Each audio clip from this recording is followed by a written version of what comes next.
again, the point is to make it feel like we're all one. And the only way to do that is to know people. So I'm passing the mic around.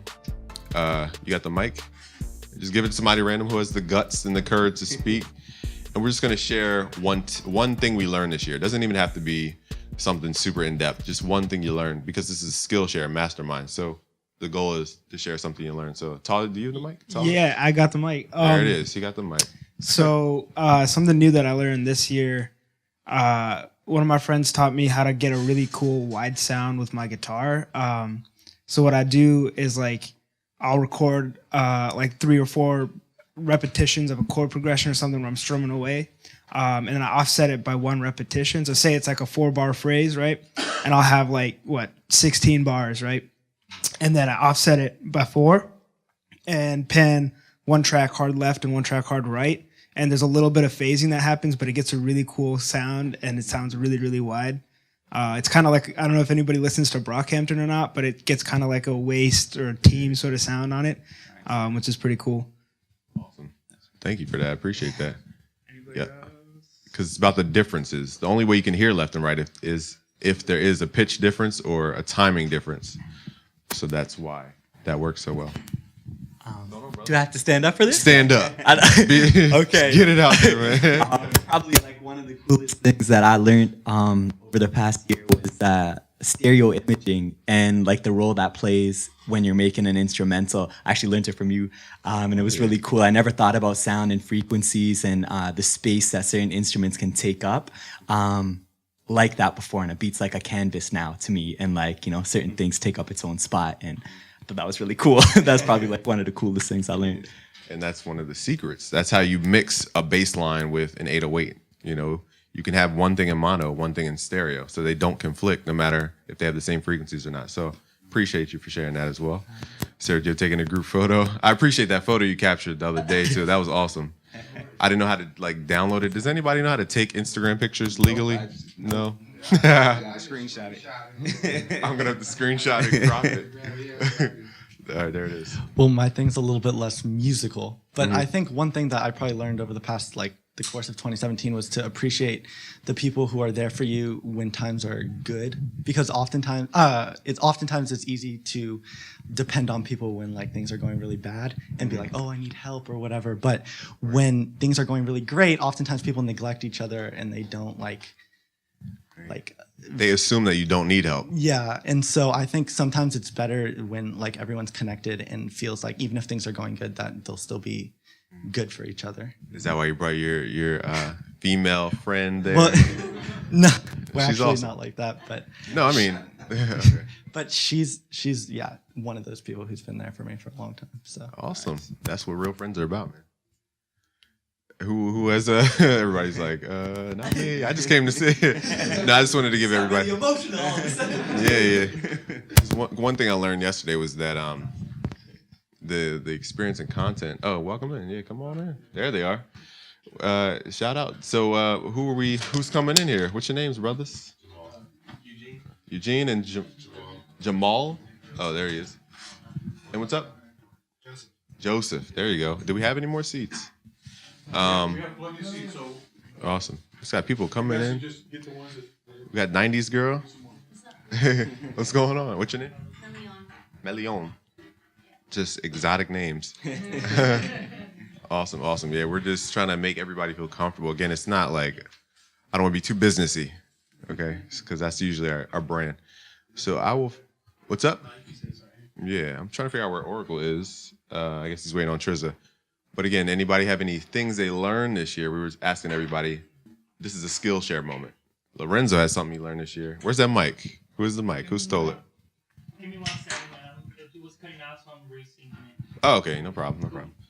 But again, one thing I learned yesterday was that I can say my perspective all day long, but it's about having multiple perspectives. Because think about this. What you want to do as an entrepreneur doesn't exist. It's not in this reality. We talked about this.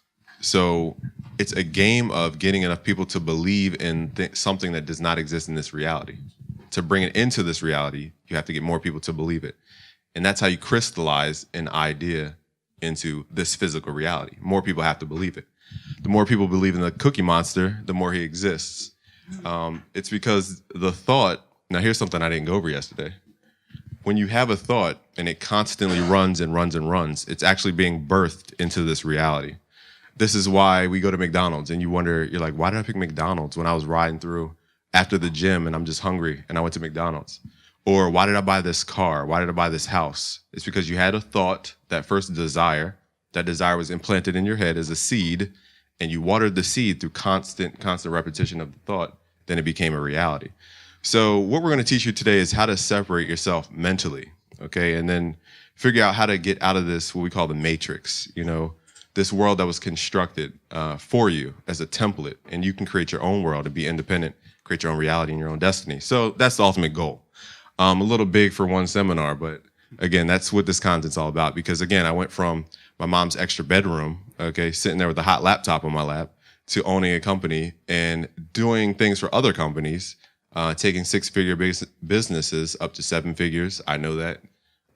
We've done, I'm not going to give figures, but again, $1 million level stuff, okay? And you can do that from nothing because I've done it myself. So you're in the same boat. This is the producer community. And I'm actually shocked to see so many different faces. Everybody has like their own style, their own swag, different colors, skin, it's all cool. So again, I'm ranting now, but I'm waiting on my partner's Oracle. So nobody else had anything they learned this year as far as that they wanted to share?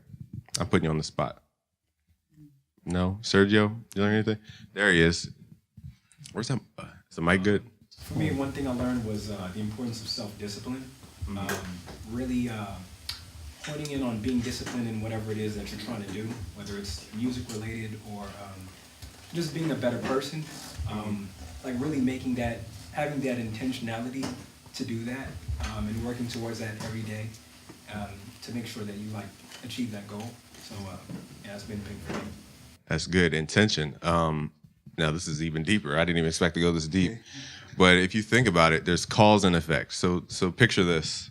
You have point A, and that's the source. You want to be the source. You never want to be a secondary reaction. So there's one point A, okay? Intention is the way you create point B, okay? So it's point A, the source, you. I'm going to teach you how to be a creator of your own results.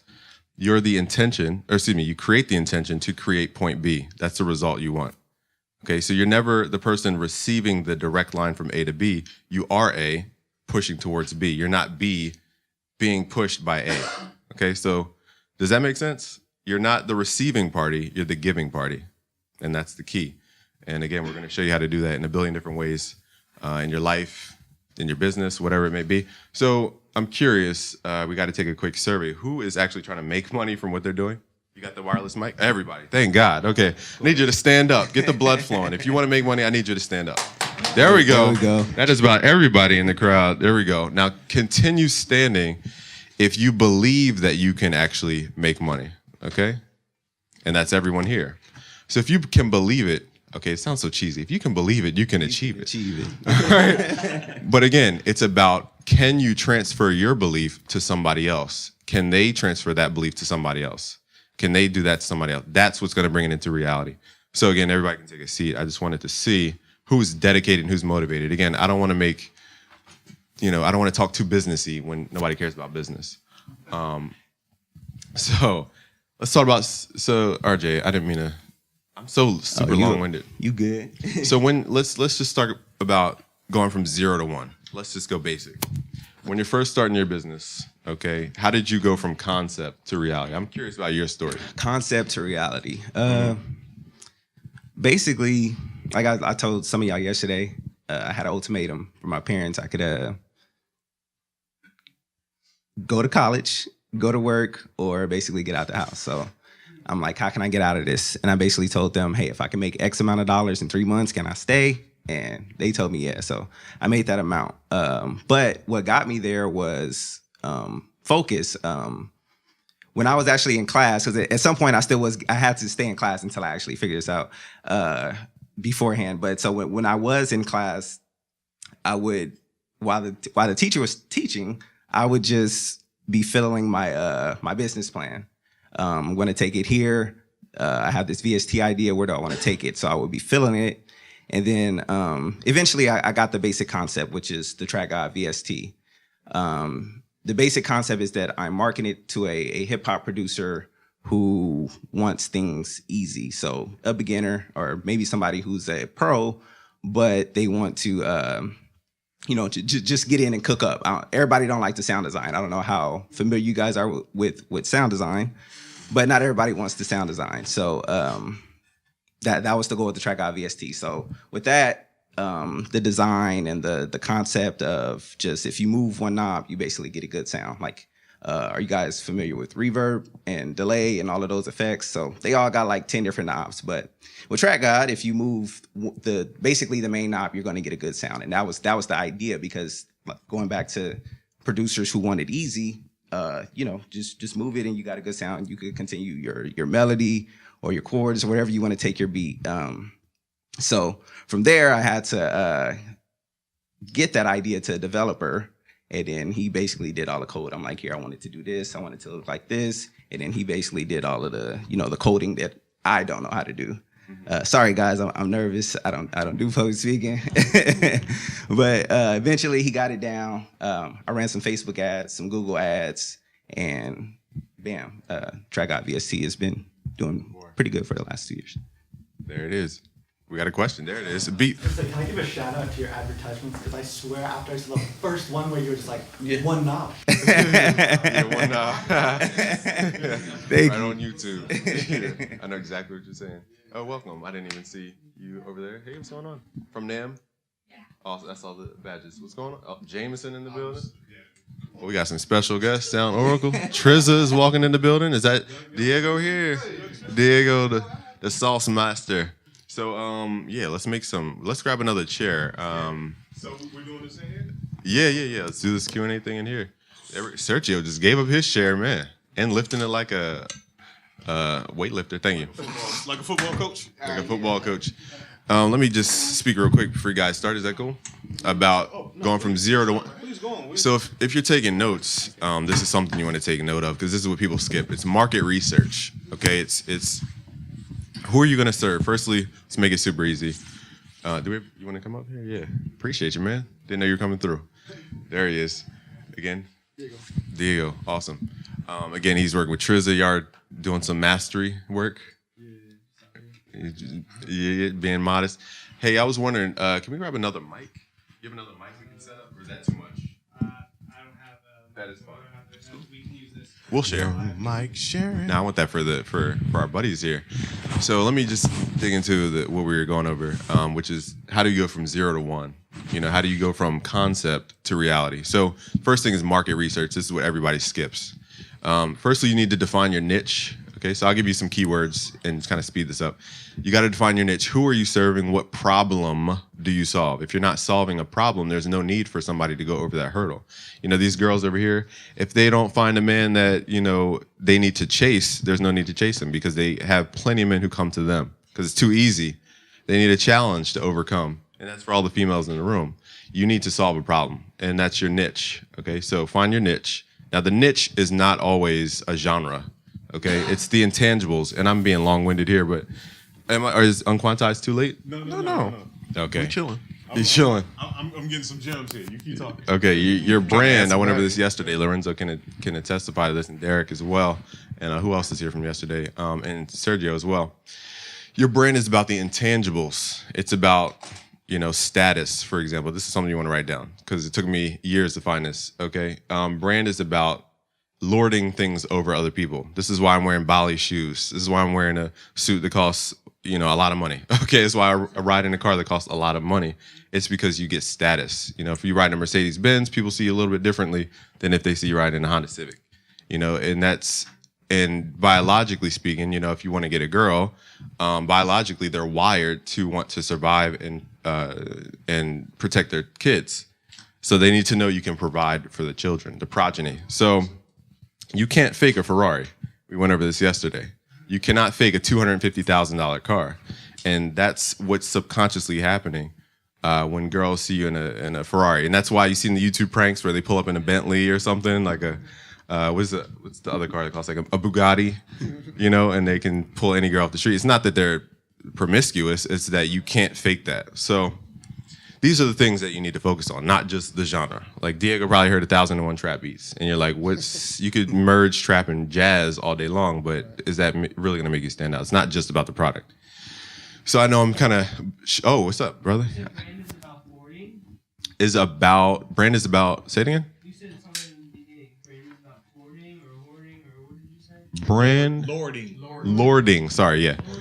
Being able to lord something over somebody else. So like when you're wearing a Gucci belt, you talk to the guy who can't afford a Gucci belt and you say, I have this, you don't. And that's another point of branding. Again, these are the intangibles. It's a nice word for flexing. Yeah. You know, you just got to stunt sometimes. You got to brag and show that you can get the results because, again, it's social proof. I'm talking too much, but I wanted to break the ice, make it businessy, and kind of get that out the way so we can actually get familiar. Because you see what we on. Oh, yeah. The Jameson and ginger ale. We just waiting on some ginger ale. Did you get the ginger ale? Yeah, Is there ginger ale in the building? I guess not. I didn't know. I didn't bring it. Oh, don't worry. It's something coming. We're going to turn up responsibly. True. So we've never done this before. So we got Oracle in the black hoodie and Triza to his left. They have a producer podcast again, Unquantized Podcast, which is it live now? It is live now. There we go. In case y'all don't know, you are on Instagram live right now. Hey. Hold on, let me flip that thing around. At everybody in the crowd. No, not at me. I don't want to see me. All right. Unquantized Podcast. We're a little late, but we're here. We have our first live in-studio artist. Y'all make some noise out there, man. All right. Shout out to y'all. They turned. They turned. They had a 5. We gonna get them at an 8 or a 9. It's all good. It's all good. But this is our special NAMM edition. Both your boys. We out here in California. Yes. We out here like I'm John Nambo. Who you want to be? I'm Looper Vandross. Looper Vandross. Kid Cudi. Kid Cudi. Sample Pacquiao. Jameson Earl Jones. And we just basically we drink and we talk a lot of shit about production. That's about it. Where you from? Originally from Virginia, live in ATL now. I'm from Jersey, Oh, no. Okay. That's what's I up. mean, I see East you. Coast. I see you, player. We still on that coast. Man, so all right, hold on. Let me give you this like you don't need. So the way this usually works, but you want to see something real sad though? How many of y'all heard of Unquantized Podcast before? Look at how sad that is.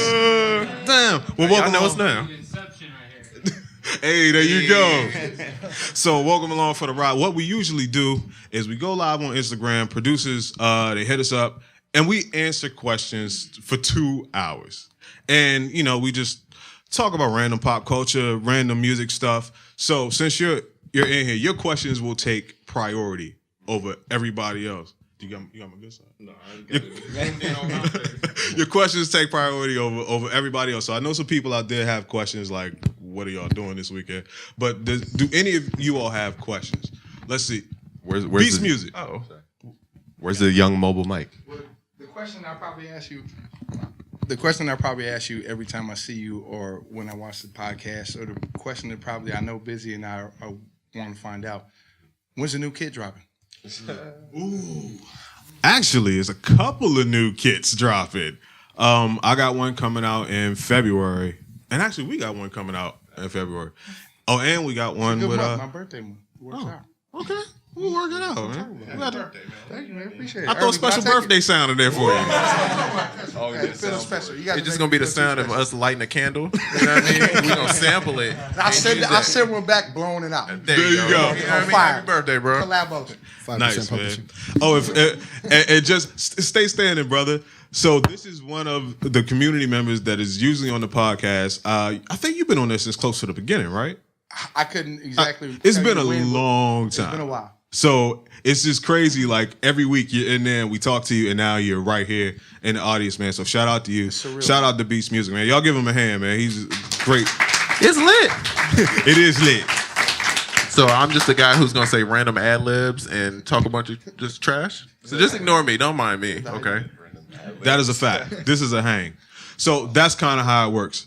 My man just asked a question, we answer it, and usually we're drinking that stuff by now, but we're gonna wait. So anybody over there got something? Let's see. Mr. Sandman Griffin, what up, homie? What's going on? Gladiator, Sandman. If y'all have questions, ask us. You know what I mean? I wish we had a projector right now. So Do they know about what you working on? No, I don't think so. Yeah, we probably should. Okay, yeah. I guess I haven't. A lot of you people. How many of you people know who I am? God, damn, we gonna work on y'all. Yeah, we gotta get out here in these streets. We not home anymore. So, okay.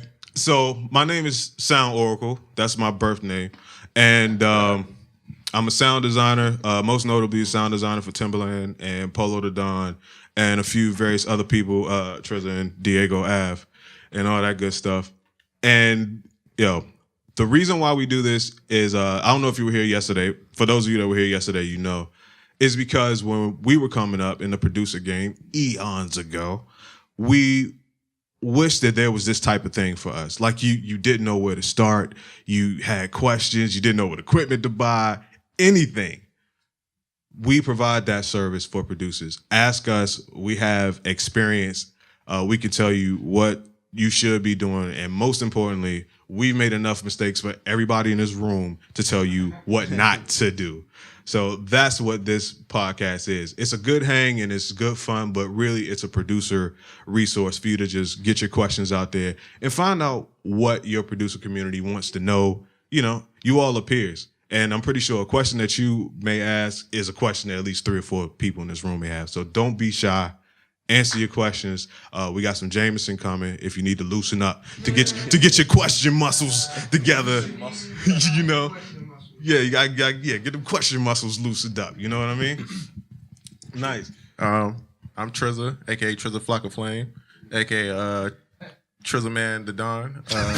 I'll work on some more AKAs later. Yeah, Trismania. Hey! There we go. Thank you. Producer, DJ. I work with Justin Bieber, Rico Love. Just did a joint with Chris Brown.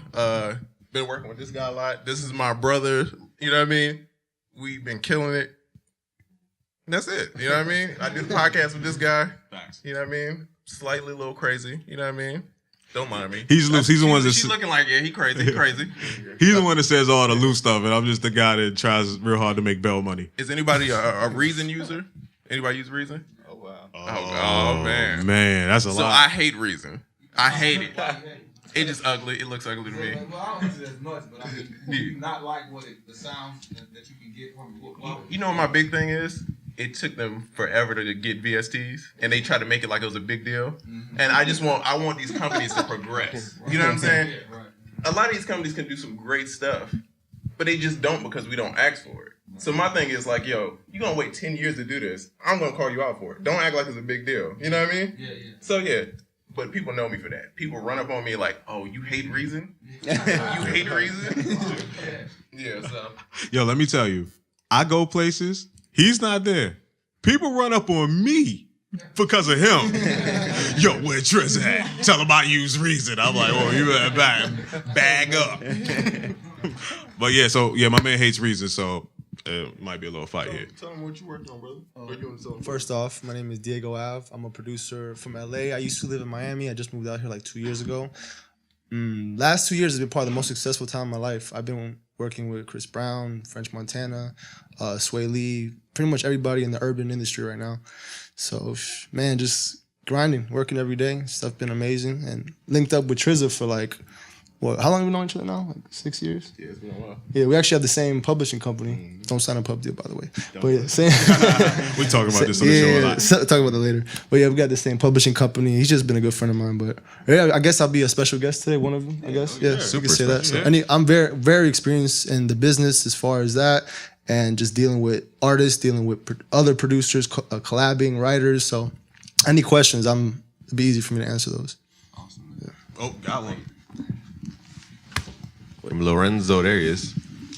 Lorenzo. I have a question for the panel concerning, like, say you have a track and you're introducing it to an artist, and you want to, you're trying to make your way into the production market. So how would you handle, as a newcomer, doing that as far as compensation, as far as like points or getting paid up front?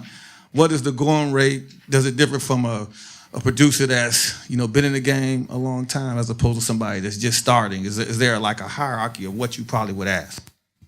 Definitely is. Damn, I think the answer is yes to a lot of that. Yeah. We just got to sort it out. Okay. So first, you saying, what's the very first part of your question? Was like when you're new and like if you have somebody's interested in your track, and it seems to me that what's been going on, I mean, I've been out of the game a long time, is that producers are now giving away like a track or two just to get a foothold into the industry. I mean, I'll speak for myself. I feel like a lot of it this is all about brand, right?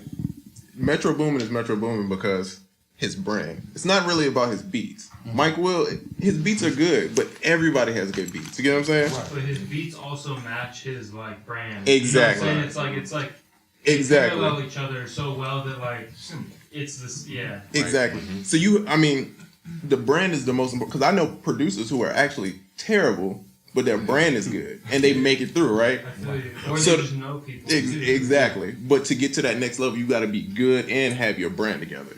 So as far as it goes to pricing and all that, yes, that does play a big part of like who you've worked with, because that's what it's building your brand. If your brand is a certain level, then you could charge more for it. But if you've never worked with nobody, people are going to be like, oh, I could just get this from anywhere. Right. And it's funny, we talked about that actually on the way over here. Like, how many times have you heard a song or artist on the radio and you're like, yo, this song's terrible, but you hear it all the time? That's because it's not just about being good at the music.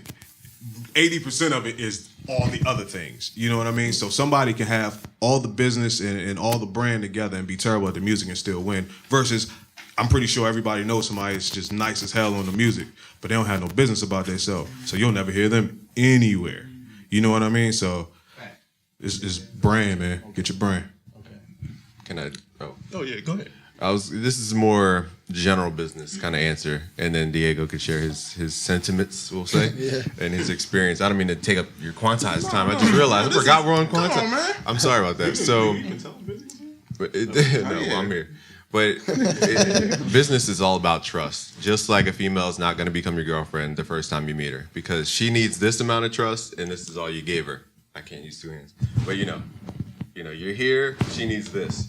So the question is, how do you lower the threshold of trust, just like a threshold of a compressor?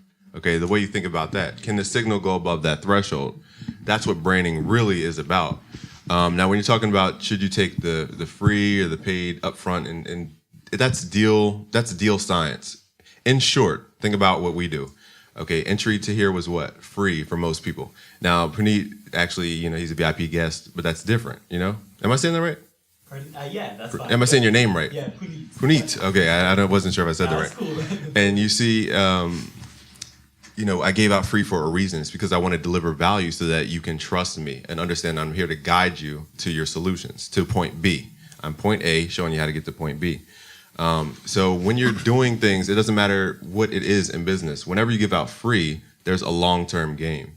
Walmart could take a $3 hit to get you to become a customer. They might lose $3 on whatever they're selling as a deal, but long-term, they know that you're going to return back to that company $400 because they got that deal at that moment. So it's a battle of how much free do you give away? Do you have a long-term game? Do you know the lifetime value of your customer? Do you know the cost per customer? Do you know the cost per lead? These are things that separate people with, dabbling and, hobbyists from people who really do it. Because I know if I put $4 in my business, I'm going to get 40 back. And that's how you multiply your money, multiply your business. So I don't want to be so long-winded. That's my thing. But schooling right now. Diego, I mean, there's probably 1,000,000,001 scenarios. You said don't even get a pub deal. If you need it and you're starving, I mean, I'm not gonna say don't do it, because I did it. I did it for a reason. I needed it. I didn't have the money, and I was an assistant engineer at a recording studio many years back, and I didn't have enough time to make beats to do this full time. So I said, you know what? I'm gonna quit. I'm gonna get a pub deal and do this full time. It was the best decision of my life, but I'm paying for it now. But you gotta pick and choose your battles, man. Like with the pub deal, it has to make sense, and just especially if you're new with no placements, I would at least try to wait to get some kind of placement so you can, the ball will be on your court and you could try to, get some more money or get a better deal. My situation, I didn't have anything, so they were like, here's a couple bucks, give me your life. But as far as for your question, though, I wanted to add to what you said. You got to pick and choose the battles as well with that. So there's some artists that, even today, I would give, if Drake said, I'm doing a mixtape with you for free right now, of course you could do a mixtape for free. Because I know that back end's going to pay off. And I know people are going to listen to it. A lot of people are going to know who I am even more now. And I'm going to reach a bigger audience because of that. So you got to pick and choose who to give free tracks to. But also just know when you give free tracks, people start knowing that about you and everyone is going to come after you for that. So it's a positive and a negative thing. So you got to kind of pick and choose. You know what I'm saying? I appreciate all you guys' answers. I have a B and C to that. The B to that is the ghostwriting. I mean, in the industry, I hear people talk about ghostwriting. Like, if I'm understanding correctly what that is, I produce a track for an artist, but somebody else somehow takes credit for that production, and you're not giving credit on the piece of work. Is that basically what ghostwriting is? Yeah. You mean verbally, or you mean like on actual credits? On the actual credits. Yeah, that shouldn't happen. I mean, but here's the thing: you don't have to do that, bro. No, yeah, you don't. You know what I mean? I'm against any ghost anything. Yeah. No. Let me tell you, I used to ghost produce when I was like 17 for one of the Hitmen from Bad Boy. Oh, okay. Stupid. I didn't know anything, but I met a lot of people. I flipped it to make it work out for me, and I ended up getting a deal because I did that.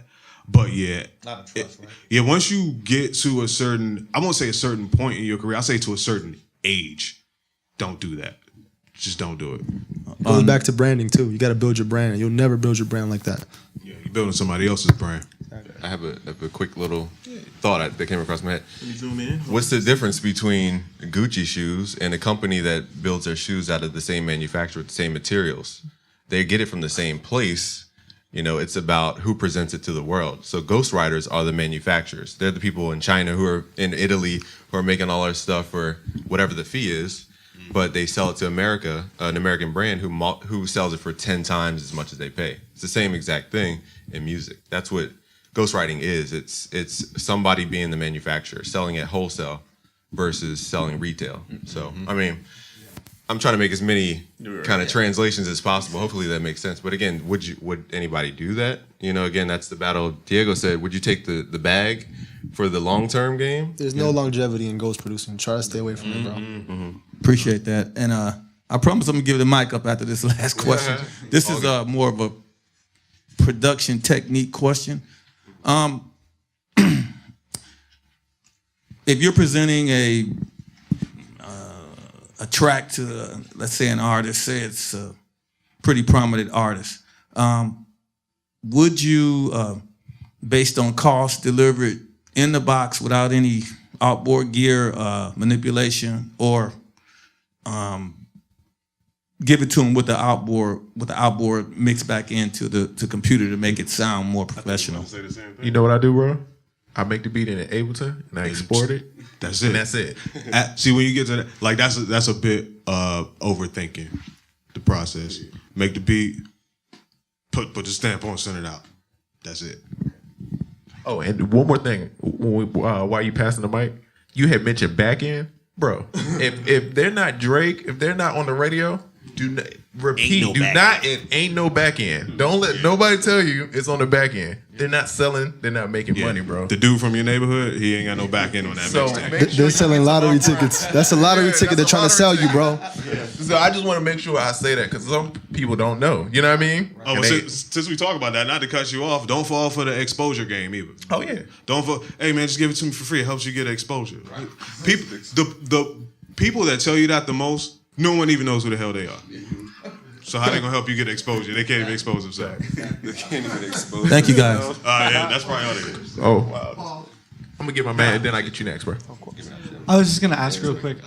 So, hold on, man. What's your name? What's your name, man? Hi, I'm Ben. All right, what's up, man? What's up, Ben? So, you guys were saying the importance of having a brand, and so in my mind, I was thinking of like two different artists, and I was thinking, is it more important to be well-rounded or have a good brand? Because I think of someone like Nav, maybe, who makes like very that auto-tune kind of high, low-cut sort of sound, and he does that every time. Versus someone like X, who would like have a really depressing song and then have like a screamo song. And so you guys are talking about brand and the importance of like not staying in your lane, but going with everything that you want to build up to. Right. So would you be more well-rounded, or would you stick to what is like working? Well, and I'm gonna make my part brief because I know everybody has something to say about this. But look at the two artists that you just named, with their two totally different styles, but those are still two brands. You see what I'm saying? Your brand is whatever you want it to be. You could be the well-rounded brand. You could be the, whatever brand. The thing is, brand consistency. Whatever you're known for, just be constantly known for that. Oh no, we need that charger. Yeah, he's running out of battery. I have a good solution for this because this is the reason why we were running late. I had to prioritize something that means a lot to our business to keep it, living, so that we can give more to you.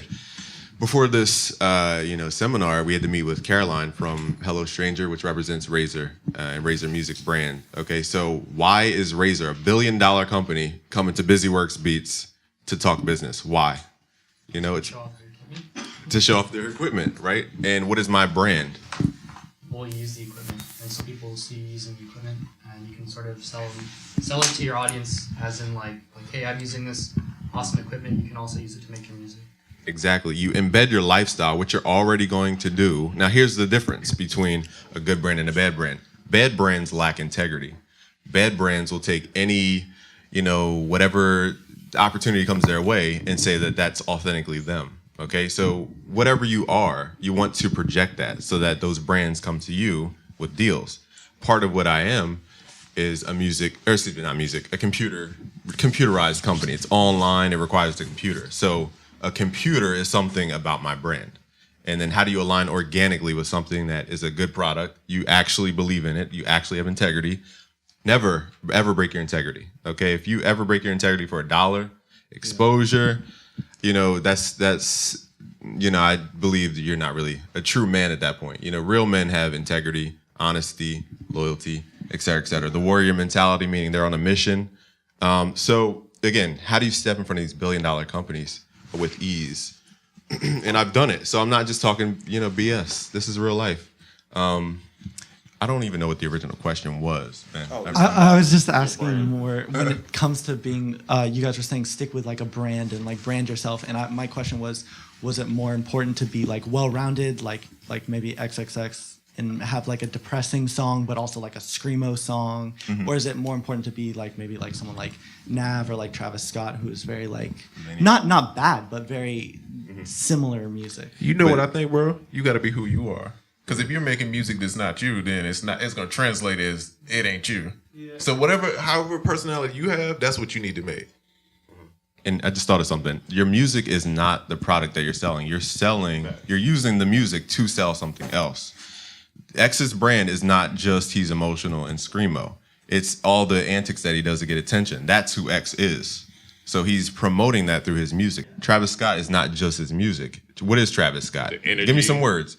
His energy, it's kind of dark. It's just that whole little not creepy vibe, but he has a creepy vibe. You know what I mean? No offense to Travis, I love Travis, but it's like a weird. You know what I mean? And his music is there to multiply what he is. So it's a way you think. It's not the music.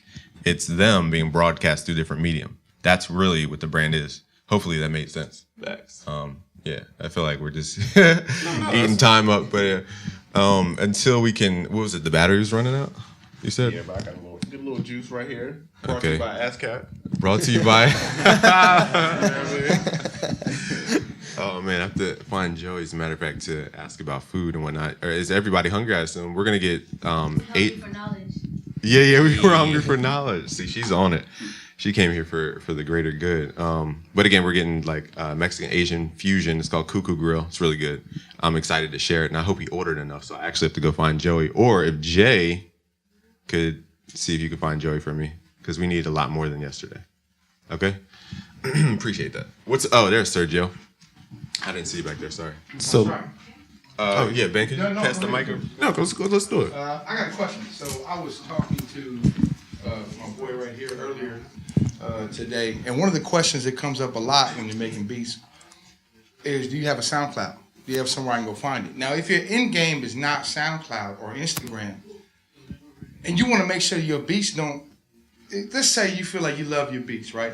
And it's like your baby. Of course, most of our music is our baby, or whatever our creative process is our baby. When you want to make sure that your beats are still fresh to the artist when you play it for them, how do you balance that between, do you put the stuff on SoundCloud and put your beats out just so other people can hear it? Or do you hold on to it so you can have that effect when you play it with somebody for the first time? Like, for example, what I had yesterday with some of you guys. That moment is always going to capture in my mind. And I feel like when you let somebody hear your beats through SoundCloud, you lose that moment. You know what I'm saying? Like, I love that moment of just seeing the eyes light up, or see an artist's eyes working in their head. Like, there it is. Like, if you see their eyes working, you know that something is happening, and you inspired them to either spit or rhyme or whatever. I was actually playing my beats for somebody here earlier too, a young lady in the front, and we were having the same conversation. That it's about that moment. I love that moment, but how do I manage that and also get a SoundCloud and make sure that I capitalize off what I want to? My end game is not that. Okay, well, first, what kind of producer do you want to be? Because it's people who want to lease beats, it's people who want to sell beats online. For me, I don't care about any of that online stuff. So for me, I'm not going to put my beats online like that, because I could care less. You know what I mean? But some people, that's what they're going for. So that determines a lot. Two, if, say you put something on SoundCloud, it's new to me, bro. You know what I'm saying? For sure. You know what I'm saying? It's new until everybody knows of it. True, but what if I want to be there when you hear it? Can I What if I want to see the look on your face because you're confident enough to where I like to play my shit? Let me tell you something. For the past year now, I have this new rule where I'm not sending beats to nobody. I don't care if it's A&Rs. I don't care who's asking for beats. Where's the session I'm pulling up? I want to play it with the artist. I want to build that relationship with the artist. I stopped sending beats out. I don't put nothing online. Let them have to call you so you can build that relationship with the person, because there's nothing more valuable than an artist-producer relationship. I think that's a great answer, and that's a good point. But you have a little bit of leverage in that situation. Like, yeah, I've done this, I've done that. With me, my leverage is, look, I need you to hear this shit, and I want to be there when you hear it. And it's weird that you're confident enough to where it's like, well, if you're not gonna let me be there, I don't want you to hear it. But I think that goes back to what Busy was saying, your unique selling proposition. You know what I'm saying? Yeah. USP. Ours is, we've worked with this person, Right. this person, right? Right. For you got to figure out how you can attract artists and still give them some value. Facts. You know what I'm saying? Facts. The beat thing is really just about being confident, bro. And just, you know what I mean? That's really all it is. Just knowing that you dope and getting to the level where you create dope stuff consistently. But you got it, man. You know what I mean? And if you are dope, then we'll call you back. I heard him yesterday. Yeah, you got it. And then, hey, make plenty of beats. Put some on SoundCloud. Shop some of them joints out. You know what I mean? She got something. Where's that mic? Can we toss it up to the front? In the meantime, I just had something to add. Is that I didn't mean to cut you off here. Is that it's a sales technique to get somebody in the room. They've already committed, maybe session time. I'm not sure if they were charged that. It's a matter of getting that sale closer to the close. You know, it's when you dilute. You know, you're talking to two different audiences: affluent and then everybody else. The more affluent people want exclusivity. They want to know that nobody else touched it. Only they have it. That's why they'll spend crazy amounts of money on the weird clothes. Like yesterday, I had a tie that had a bunch of hummingbirds, pattern. Thank you. And it's just to be different, and I will pay that money to be different so that nobody else can get it. And that's what the studio time sitting down with an artist does. It forces them to commit and almost get them halfway to the close. I'll let you talk. You're dressed for the occasion. No, I want to hear what you got to say. What's up? I'm Melion. I just want to say thank you guys for coming out. I'm a hip hop spoken word artist, actually, and I try to dabble into production. I teach here actually with Rico, Reaching Youth Through Music Opportunity. So we work in Reason, teaching them an intro to Reason, Pro Tools. So I try to, get into the production thing, and I can't really get over that hump, because I know producers that really be producing. So that's one of my thing is this just a phase? Should I just continue to do it or just you know what I mean? And then the second thing is, what do you guys think as far is it more beneficial to work? I mean, yeah, it is, I guess, but it's like it's hard to find nowadays to find a producer just to work with, to like grow with, like Drake, you know, did with 40, Dre did with Eminem. To like, what do you guys advise as in,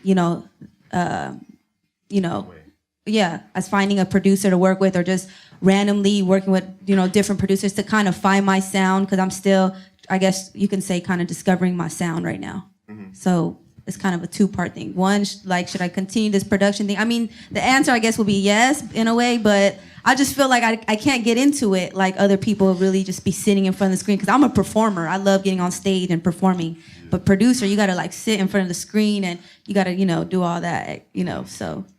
Well, Yeah. first I want to say, shout out to you for your stage presence. I could tell you perform live because you stood right up. You like, all right, this is what I'm about to do. This is what I'm about to do.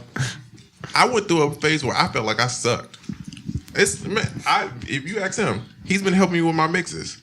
Even years of doing this, I've been producing maybe 15 years, and I still have to get help, and I get stuck. You know what I mean? I ask him for help, so it's part of it. I feel like if you don't get stuck and you're not knowing, you're not doing the right thing. You know what I'm saying? If you're always trying to push to get better, then you're gonna do decent. So it's good. It's part of it. You know what I mean? You're gonna struggle some days. Some days you're gonna feel it. Some days you're not. Just keep working. You know what I mean? 10,000 hours. And then for the 10,000 hours, yeah. facts. That's what I always think about. Like to add to her question, like straight up, like there's so many days. I feel like every producer has that though. Like everybody sits at the computer and is like, how do I get like how I'm feeling across? You know what I mean? And it's just like pushing through that every time you have a block, like, cause you can't force it. Like it's a vibe. You know what I'm saying? Like if you're sitting at your computer and you're trying to make a beat, and that time passes where like the whatever was in your mind, like it goes away. You know what I mean? Because you got stuck because like you couldn't figure out how to like translate the sound, or like, you know what I mean? Like his VST is super lit because he can his whole thing is like you turn the button and you get the sound you want. Like sometimes it's not that easy. Like you get stuck in sound design, or you stuck with like just some stupid knob in Ableton, you know what I mean? And that totally shuts down your whole thought process and your whole like workflow. So I feel like production is one of those special things where it's important to like not overload yourself and not get caught up in the mental like, oh, I need to make it, or oh, I need to like, I need to be this type of producer, I need to be to this level, because it's just like it takes a lot of time. Right. It takes a lot of time developing your sound and learning how to navigate the DAW, and you know what I mean? Like I feel like everybody goes through that, and I feel like it's crucial that you guys put on, something like this for us to network and for us to be in an organic situation, because it's not easy to put yourself in an organic situation and not force it. Right. You know what I mean? And music, you can't force music.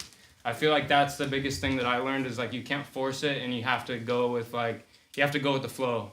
You know what I mean? I appreciate all the energy you just gave. You just transformed somebody's life. Man, he turned to Meek Mill on the verse. Meek Mill verse. Preaching, didn't he? I didn't mean to jump forward. I had something to add. You said you teach as well, the reasoning program. So one trait of the Level 5 leader from John Maxwell's leadership series through his books, he's an excellent leader. I think he was a minister when he grew up, is that the Level 5 leaders, the highest level of a leader is your ability to transfer your knowledge to the next person.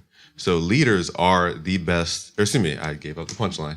Teachers are the best leaders, okay? So if you can do that now, you can do that to somebody who's not developed, and develop yourself so they can develop them. They will be an instant mirror. So the better you understand communication and teaching, that's how you create your own product through whoever. It can be literally a Joe Schmo off the street. You can morph them into something. Just like girls love taking guys who are sloppy and lazy, and then transform them with the gym. Transform them into a shining man. It's that inner creator. You want to shape something, and you can do that through teaching. And that's how, that's one of the secrets of BusyWorks Beats. Why do you think I'm a leader? Why do you think I can have friends like Diego just hop in? He barely knew me until today, and he's like, I will give, to an audience who loves to receive. How did Triza come here? How did Oracle fly? How many miles is that from Atlanta One side of the country to the other, bro. Yeah. Why would they do that if I didn't have some form of leadership? Okay. So this is how you expand into everything. I'm not saying they came here just for that, but I'm saying there's a deeper thing to that. So never think that teaching, because teaching is such a, we kind of stigmatize it as, you know, they can't do it in real life. But if you can translate that knowledge to somebody else at a very well pace, I'm not making sense right now, but if you can do that very well, that's your key. Okay, so I want you to understand that that's a talent in itself. So just stick with that. I would say to create your own. And if you stuck, collab. Facts. Yo, people sleep on this collab. It's no records is really coming out with one producer. Most records that come out got 2-3 producers. You know what I mean? If I get stuck, you know who I pass it to? Him. If he gets stuck, you know who I pass it to? Me. If he send me something, I'm gonna finish it up. That's how we work. Yeah. You know what I mean? So if you're getting stuck on something, find somebody else. Or sample. That's the best thing too. That's another thing too. Yeah, you could do that. Another thing too with you can collab, but don't underestimate the power of walking away. Like you were saying, when you get stuck, sound designer, you get stuck on a button, you get stuck on, walk away. 20 minutes, 30 minutes, you come back, you'd be surprised how many times it's that clear immediately when you walk back. But the longer you sit there and you agonize over it, you're killing your vibe. You know what I mean? I have a quick question, if it's cool, because I don't want to speak too much. But so how do you guys, like, obviously these are one of those moments where like you have an opportunity to like network and find people who you can kind of work with on a regular basis, or you know what I mean, like just chop it up with people who are kind of going down the same path as you. But since like there's not like a whole lot of music production schools necessarily, you know, there's Icon I know of in LA, there's like little studios, you know, like this that you can like work at. But let's say you're not necessarily trying to get an internship at a studio, but you just kind of want to work with other artists. Like, where do you guys think that the best way of doing that is? Like, would you say like just going online and just, you know, putting up posts, like trying to find people? Because again, it's like from an organic standpoint, like I don't want to force it, but like I do want to work with other people, and I do want to be able to, you know, just like make a beat with some random person. You know what I mean? It's not necessarily it's got to be like the biggest hit, like it just to create, you know, because that's where I'm coming from. I just want to create stuff that's cool that people like. And your question is, how do you find those people? How would you go about finding people who are like that? How many ways can you think of to possibly work? Like you said, the internet, or should I get on the internet, or should I go to whatever's going on in my city, or should I just go where producers hang out? The ultimate answer to that is yes. However many answers you can think of, that is what you should be doing. There's not like, okay, this is the way to do it. You don't know the way to do it yet, so you try them all. Because one way might work better for you than it will work for somebody else. You know what I mean? So if you hear about a producer meetup in your city, or even in another city, drive there, see what it's about. You know, find influencers or whoever, your peers on the internet.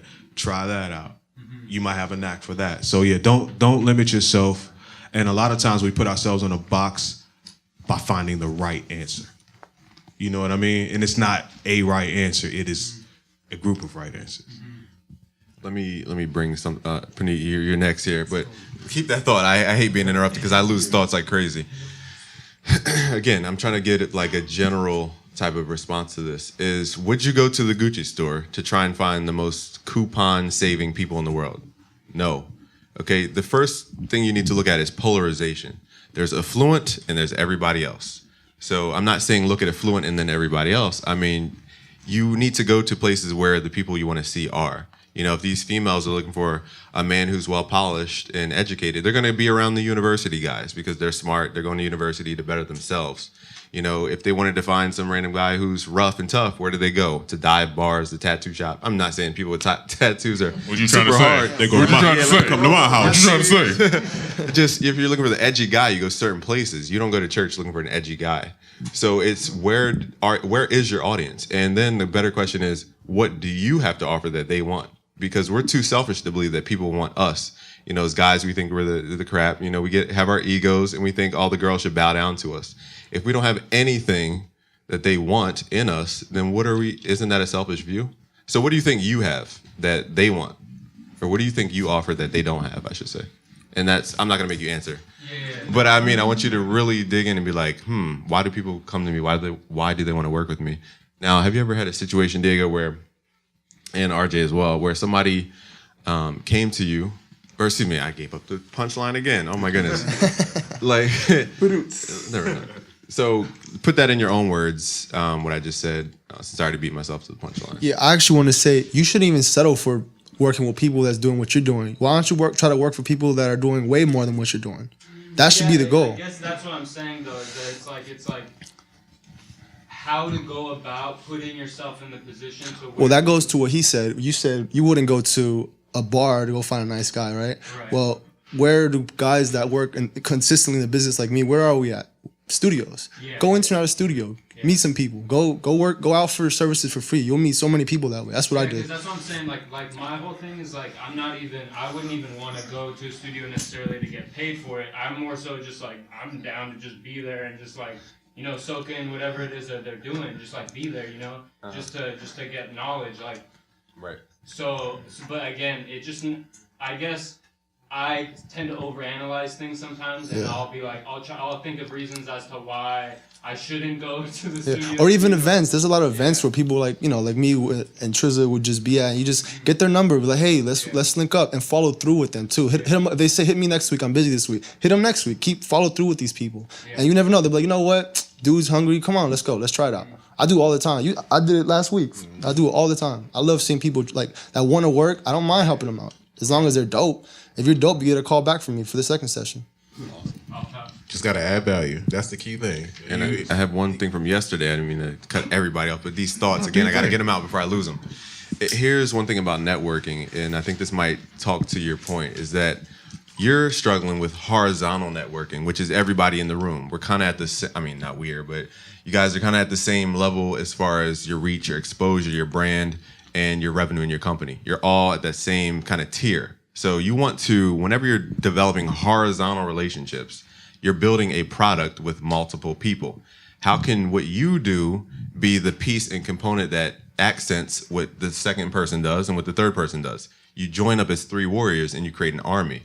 Okay, so my point here is that with horizontal relationships, people are expecting vertical results. Meaning, when we're working with Razor, and working with these huge billion-dollar companies, that's a vertical relationship. I'm nowhere near Razor's, revenue and their status and their excellence as far as our company development. That's a vertical relationship. The only way I got there was to work with my horizontal network, which was Sankis, Curtis King, Alex Rome, all the people who tied to the Busy Works Beats brand, Triza, Sound Oracle.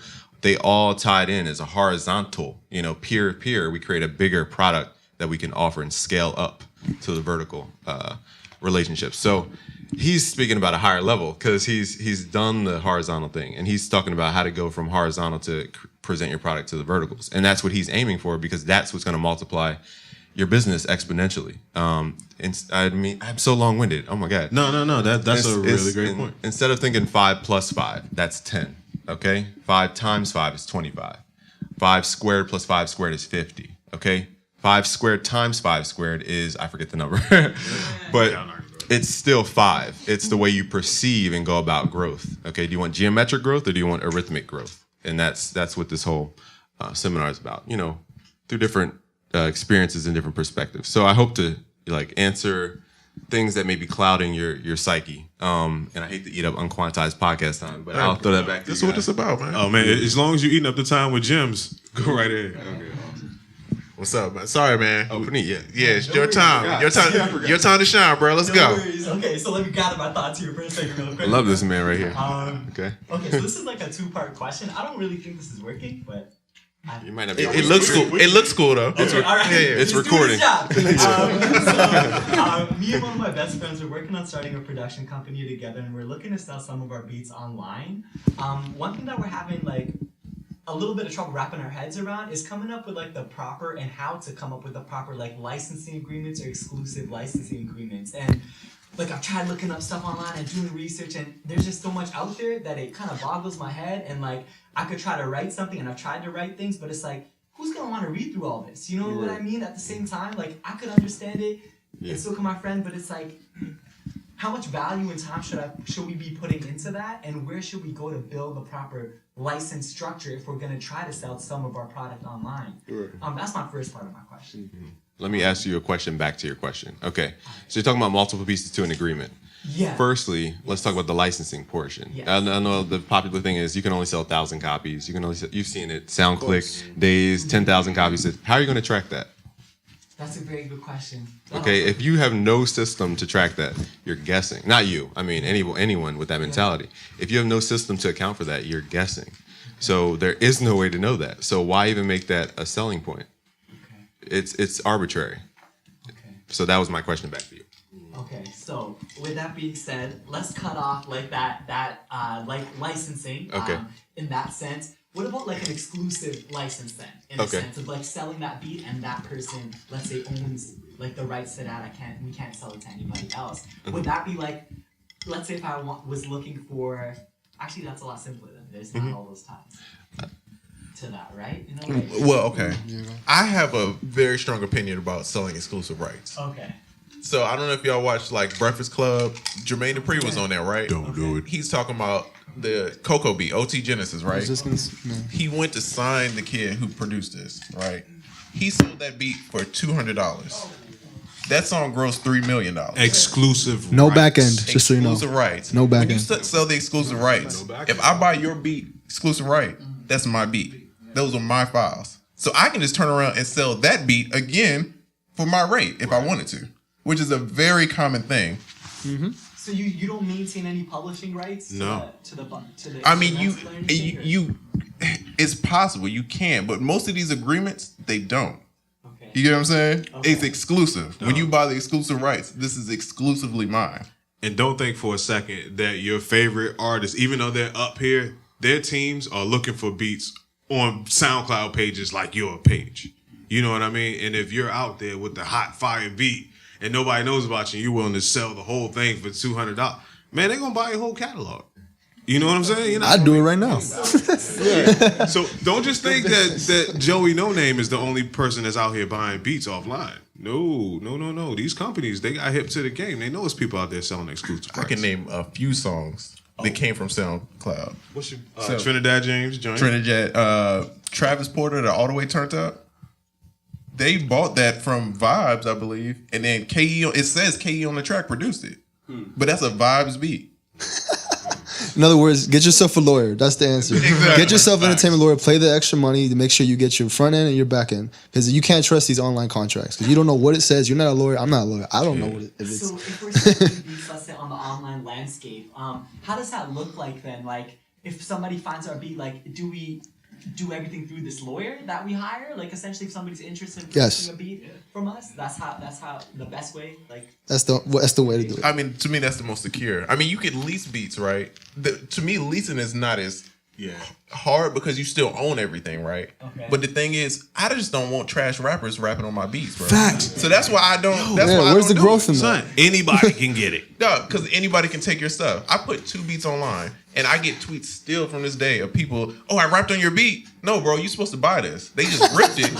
They just ripped it, and it's the worst beats, worst raps ever. And then they send you the song, And like, they check say- it out. And then they use my name, like, oh, he produced for this, and he produced for me. I don't like that. You know what I'm saying? So I try to control my brand. So that's why I asked him earlier, what kind of producer are you trying to be? Because it's producers who try to do placements. It's producers who try to do online stuff. It's producers who, it's different lanes. Nothing's wrong with any of it. You just got to know what you're getting into when you sign up for it. You get what I'm saying? Okay. And there's so many questions from Ben, and then we got the Sergio in the back. So that's the order. But Answer for that. I know one of those online places like BeatStars, or I can't remember which one, like one of the online platforms, they'll actually generate a contract for you. You put in the parameters of what you want to be in the contract, and it'll sort of do it for you. And so I know, because I know they're saying lawyer, and I know like people like us, like we're looking at it, we're like, oh my gosh, lawyer, that's like $500 an hour, it's crazy amounts of money. So yeah, do what you can. But again, when it comes to law, you're going to pay up anyway if you take it to court. So you can't pay a little bit to have no chance in court, and then you're ultimately going to pay more anyway. So again, law stuff is real. It's a real deal. Some lawyers take percentages, by the way. Yeah, Pro bono, well, that's what I was about to say. Yeah. Like, I was hoping you said my that. lawyer, I met my lawyer at a time where I was kind of getting to the popping status, but I wasn't popping to be paying nobody like that.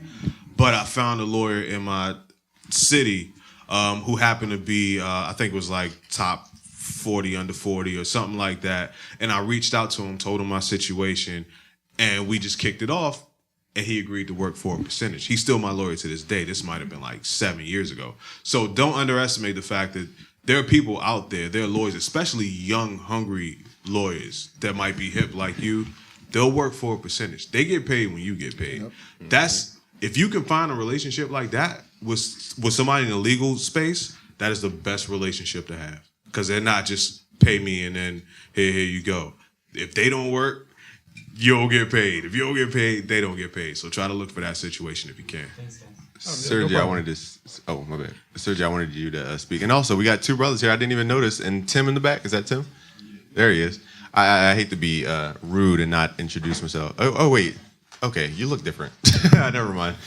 You look different in the lighting. I thought we didn't introduce you guys on the left side here. Can we get more DJ to the Jameson booth? Yeah, more. That's how you're supposed to say it. When you properly supposed to say more DJ to the Jameson booth, please. More DJ to the Jameson. All right, so to piggyback on the questions we just went through and to answer your question, the producer I would like to be is I'm trying to get placements. I'm not trying to be the dude that makes beats online and sells them for $20 for 10 beats or whatever the joke is. I'm sorry if you guys do that, but I feel like you're killing the entire brand if that's what you do. And I mean, you do what you got to do, stay above water, but it doesn't mean I have to agree with it. So that's my goal, to try to get in. So my question is this. You're me. You don't know what you're doing, but you know your beats are fire. What would you tell me? What would your advice for me to be to get my foot in the door other than what we're already doing? Because this is a huge step for me in the first place from going behind. Like, if anybody follows me on Instagram, I got no pictures of my face on there. Okay.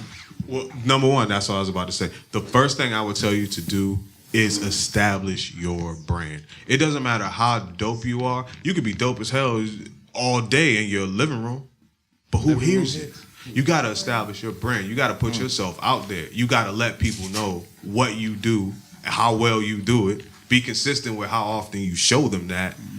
That's how you establish your brand. Think about it. You know me from Instagram, I'm quite sure, right? That's the first time you saw me. Before I start putting stuff on Instagram and making beats and doing videos and all that, I had been sound designer for Timbaland for 7 years. Nobody knew who I was because I never told anybody. So I've been dope enough to work with the dopest producer of arguably of our lifetime. But if I don't tell anybody and I don't show anybody, it doesn't matter. How did you get his attention, sir? I got his attention because I was sound designing and producing with Polo the Don. And Polo and Tim have a relationship because Polo really looks up to Tim. And the way I met Polo is quite a long story. Remind me at the end, and I'll tell everybody because it's a real long story. And I'm gonna tell you a secret, bro. This placement game has zero to do with the music. It's about relationships. That's it. Yeah. That's all it is. I can get a session with certain people because you know why? Me and him being in the trenches together. You know what I'm saying? Yeah, so he's gonna call me first rather than other people. Vice versa. Sound Oracle got to play. He's gonna call me because this is my boy. Right. And so when you keep doing this and you network and you know all these people, all your peers start going up. You know what I'm saying? Right. So now all my peers are people who my homegirl runs Spotify. The Urban. You get what I'm saying? My other homeboy manages all these artists. So I get these looks because these are my people I've been with for years. Right. You know what I'm saying? Yeah, it makes sense. So if you're trying to be a placement producer, you need to network. It's about your relationship rather than the music. The music is it took me years, bro. I felt like I just started making fire beats and then I realized that shit don't matter. I mean, it does, but it don't really matter because everybody can make fire beats. You know what I'm saying? Right. It's what else you got. You know what I mean? So yeah, it takes me back to something I've heard as I coached high school football, and some of you hear all the time. It's regurgitated. Somebody tells you good luck, and the best answer I ever heard was, "There's no such thing as luck. It's when preparation meets opportunity. You know, and just be prepared for the opportunity." And it took me forever. I'm an older dude, so I'm not anti social media, but I was late to the game. I just got on the Instagram probably less than 4 or 5 months ago, and then I ran into you guys. I started paying attention to that, to you. and that brought me here. You know, so you're right. You know what I'm saying? Just step out of your comfort zone, and you'll be surprised. Your comfort zone is probably a little bigger than what you think it is. Let me add to that. Is that firstly, before I forget, because I have a good analogy, is imagine stepping in the middle of a pool. You know those pools that kind of are above ground, bunch of water, and you can kind of swim around. You're standing in the middle. The water is not moving. Again, goes back to the point A, point B thing. You want to be the source. So when you move forward now from the middle of that pool, what happens? Not only are you moving forward, but there's a stream behind you. So if you stop, the water behind you is still coming your way. So like you said, the harder you work, the more luck you create. I call it luck, but what it really is, the stream behind you coming towards your way when you stop or when you think you're going down, okay, it still comes your way because of what you created. You're the source. And sorry, Oko, but momentum. And one more thing I wanted to say is there's in business in general, you don't want to always only chase the affluent or only chase everybody else, because if you chase only the affluent and the super rich, there's only a couple of them. And then you're wondering for 6 months where that check's going to come from. And then how do you keep the middle ground even so that you can survive? So it's a balance, but you don't want to chase one or just one or the other. So it's a blend, but your story is how you do that. Yeah. Oracle, you were going to say something. You had something on your mind. Actually, no. You tied that together quite well, brother. There's a word I wanted to add too, is obsession. I think this needs to be an obsession for you. It can't be a hobby. It can't be something you want to do. It's got to be an obsession. When you wake up, you got to fall in love with it. Like you love it like you love a girl. You love it like you love your mother. That's the only way you're willing to put the time, the tears, the blood that goes into actually seeing real revenue and being a music producer and the real, you know what I'm saying? Because this shit is not easy. No.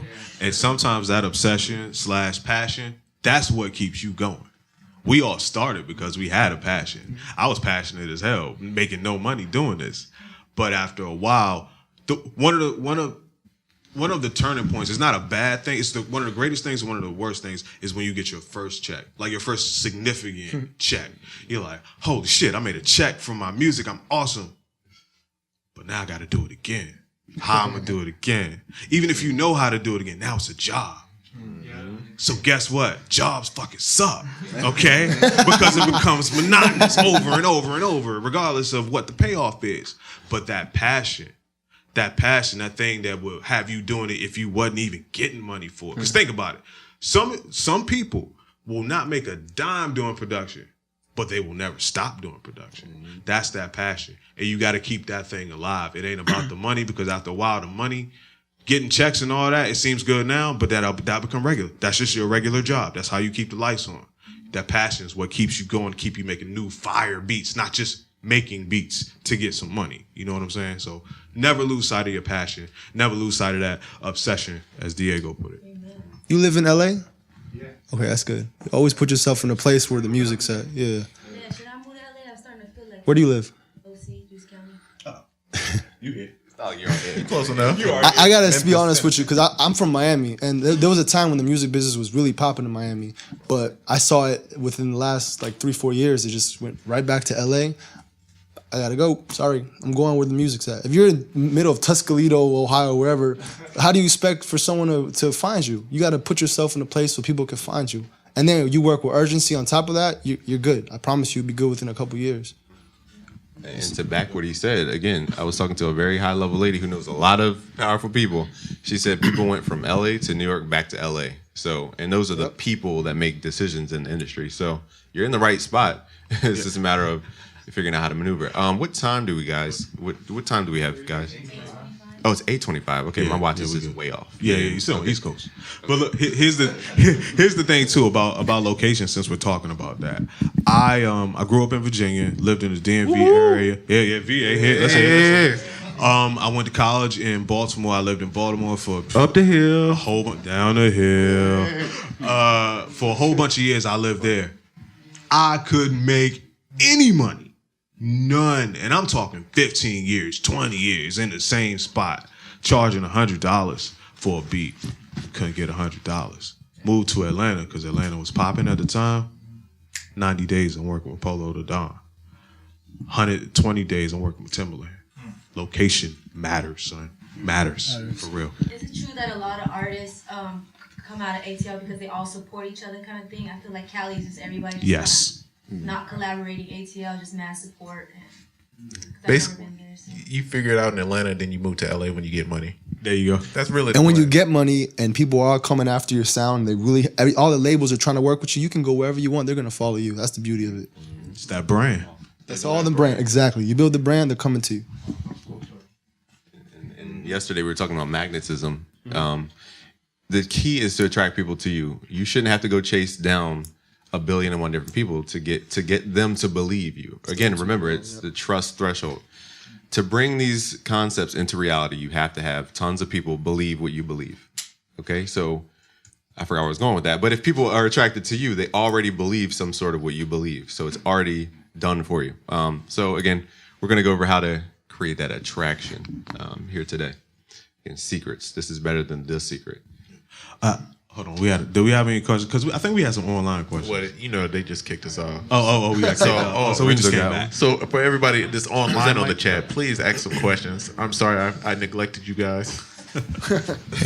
Back again. What's up, my brother? What's happening? All good. This Long is time no see, bro. Yeah. Long time no see. Glad to be here. I got another question, production or music question, and it involves sampling and sampling clearance. Don't do it. Talk to me. Talk to me. Yeah. So a lot of time, I've been doing music a long time, stopped for a while, but I may pull a sample where I just, I use it as an inspiration and put music around it.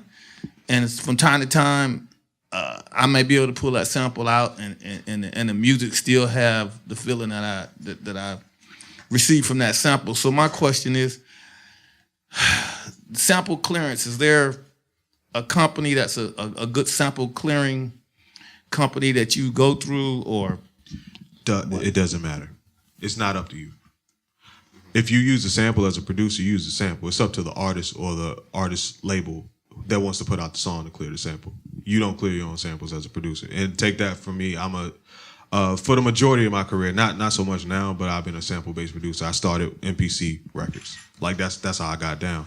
And to this day, I just did a song for Mary J. Blige, and the sample took like hella percentage, like crazy, 40%. But I don't care because I had another record come out that I didn't use any samples on it at the same time. So I was pretty cool. But the thing is, it's not up to you, bro. So don't even worry about that. But just know you might not get that placement because of those samples. If you can get it in your heart that you don't care, like I don't care, right. Because even if it has to get cleared, is somebody collaborated with me. That's the way I look, and they deserved it. Their fair cut. So just don't worry about that. You don't have to clear anything. Let me give you a couple solutions. One is called TrackLib. It's a new company. They reached out to say, I was just gonna say that, bro. Okay, go ahead. Be an evangelist for My brother's doing TrackLib. that. Yeah, you got it. Oh, wait, he's It's my brother Steve LaBelle. I don't know if you know him, but he's like he brought me manages to Storage. I used to work with him like every day. Oh man, I think Scott Storch is gonna meet up with Studio Link. So if you're around tomorrow, yeah. If you're around, Yeah, that's my brother. That's your brother? Not Wait, literally. who? That's like my. Oh, okay. That's I'm my like, family. what? It's your brother? No, it's family. I mean, it technically is awesome. I didn't mean to take your steam. TrackLib, yeah, it's pretty much a company that they buy the rights to, kind of like they buy the rights to all these samples, and you can pretty much see it tells you everything, like how much publishing that sample is going to ask for. You just pay a fee up front, and you get to keep the sample, and then you just send I think a paperwork to the lawyer that they give you once you buy it, and it's already you don't have to worry about clearing it. It's done. Yeah. Tracklib.com. LIB. Like, all like one word. ad-lib. All one word. Like, you know how Migos do the ad-libs, like, Mama. Or here's another one. Track, you know? They have a lot of royalty-free kits as well. I mean, those are. I know somebody here that. Slow it down. Yeah, so there's only one actually that I use. Thank you, my brother. You wanna? Yeah, theproducerkit.com Right. or soundoracle.net. We Facts. make sounds, royalty-free. You don't have to use them exactly. What I personally do is I'll flip them. I'll reverse them, pitch them down, stretch them out. Right. So many different ways to manipulate it, make it sound like a whole new sample. That way you don't have to worry about no sample clearances, and their stuff sounds incredible too. Shout out to Sound Oracle. I did listen to a video tutorial with a guy who used some of your stuff, and it was pretty amazing. So I'll be buying some stuff tonight. Thank you, man. I really appreciate that. And we don't have effects like we usually do on Fridays, but It's lit. We normally have a little thing. We got air horns and bombs and stuff. bruh. I had nice chairs. Yeah. I bought one. As a matter of He needs I got some something milk. for Lorenzo. Is that a very high level exec from a record label told me this, and I've studied it and seen the validation for it. I think you said you build around the sample, and when you take it out, did you say you do that? Yes. That's actually something that high-level music producers do, and the execs tell them to do that. Listen. They'll take a hit song or something that resembles what they want to match. They'll implant it almost like a loop or a sample, and then tell you to build chords around it, build leads around it, build drums around it, and then you strip that out, and that becomes the next hit song. This is what It's a formula. It works It's all the a time. You formula. can't copyright chords, so you'll always be fine. I built a career on that. Yeah. That very method. So I don't know if y'all caught that, but that was a gem. I built a whole career on that, and I help other people's career go to the next level using that very same method. You know, Busy, aka Jim Carrey. Jim Carrey. Wait, what do you call I was gonna say Jim Jim Jones, Carrey. but Jim Carrey, I like that. That's why Any we more love questions? Triza, man. You gotta love Triza.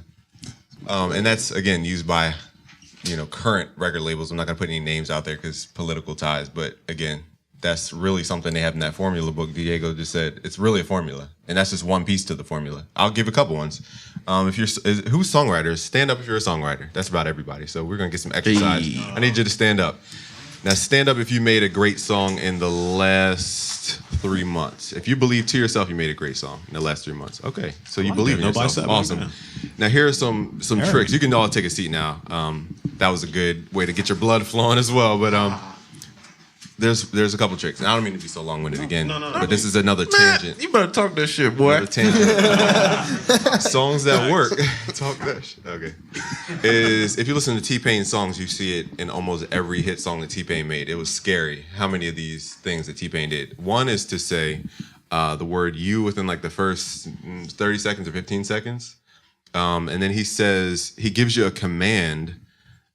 What is it? It's a call and response command. Like everybody hands go up, and they say that. It's another thing is say it 3 times. I'm gonna buy you. Well, I can't think of a song where T-Pain says something 3 times. It's very common in trap. I have a tutorial coming out about how to build chord progressions and trap lead melodies, and that's one of the things that we say 3 times. 3 times. Yeah. These are little things that separate greatness from average. I don't know if that's going to apply to everybody here, but I just thought I'd share that. Those are just a couple. There's literally like 7 to 10, and we're doing more course material on it, which VIPs will have access to, beta access to before we launch it.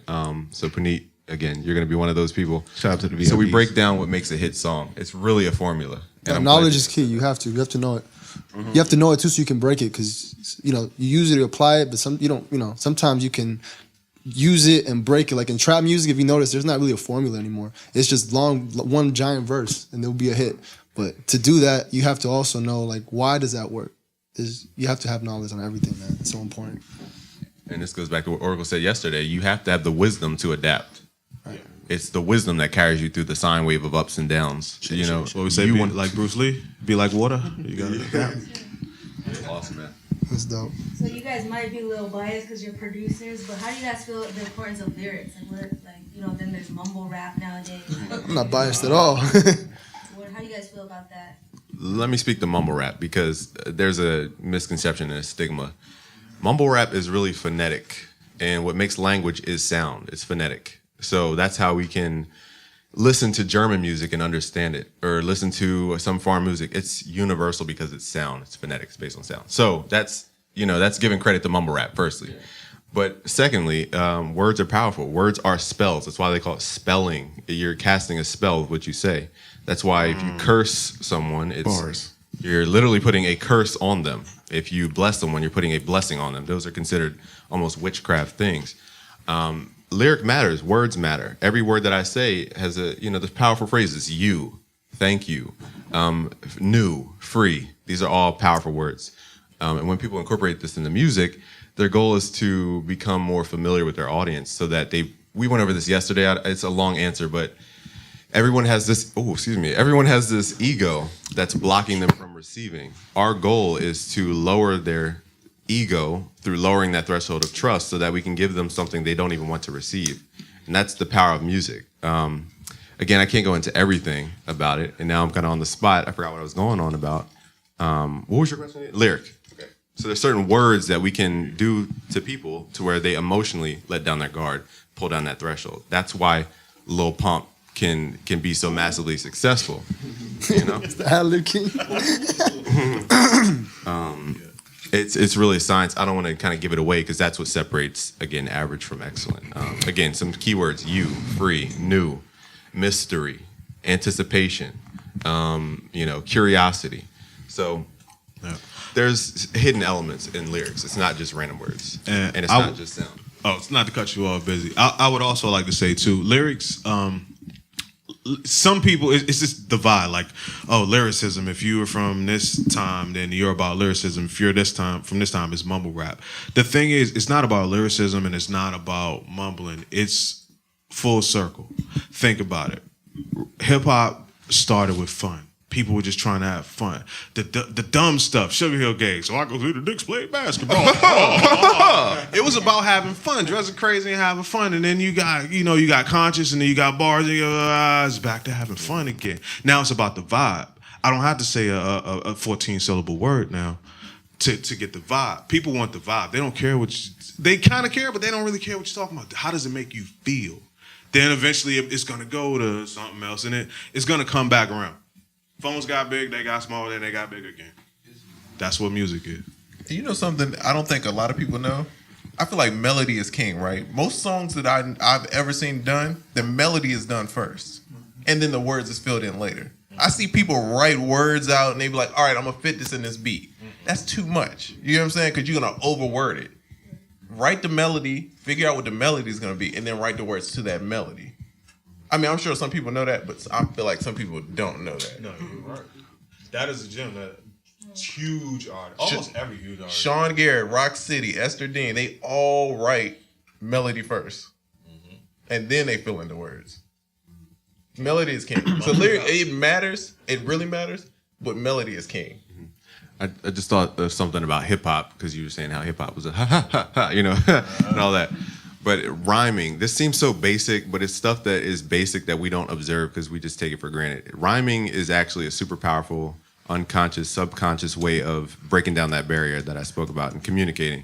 Coca-Cola, that's a rhyming word. It's a rhyming phrase. It's female, Coca-Cola, female rhyming words, means 2-syllable rhyming words. Again, I'm not giving out all the secrets because this is for stuff later down the line, but these little things, again, are what separate. And again, if you think a song is great, break down why it's great. It's not just the lyric. It's not just the beat. It's other things. So again, I'm giving too many gems out. You gotta say that last line again. If you think a song is great, break down why do you think it is great. That's so important. Yes. Listen to hit records. Why do I love this so much? And apply that to your music. We talked about that yesterday So too important, here bro. as well. It's not just that people like this certain thing. We talking about trap, I believe.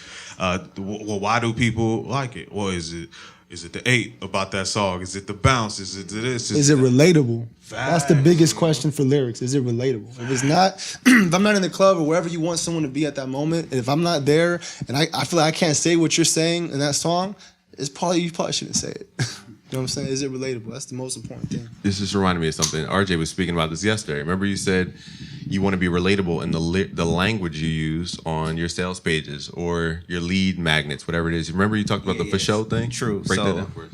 Yeah, so as a advertiser, you want to be of your community. It's easy to do if you're just being yourself. So for me, I'm in the hip hop scene. I make hip hop beats. So I took my VST and I thought, as I said, it's marketed to hip hop producers. So when I make an ad or when I write my website copy, sorry again, I'm nervous as hell. You got it, bro. You good, bro. When I write my website copy.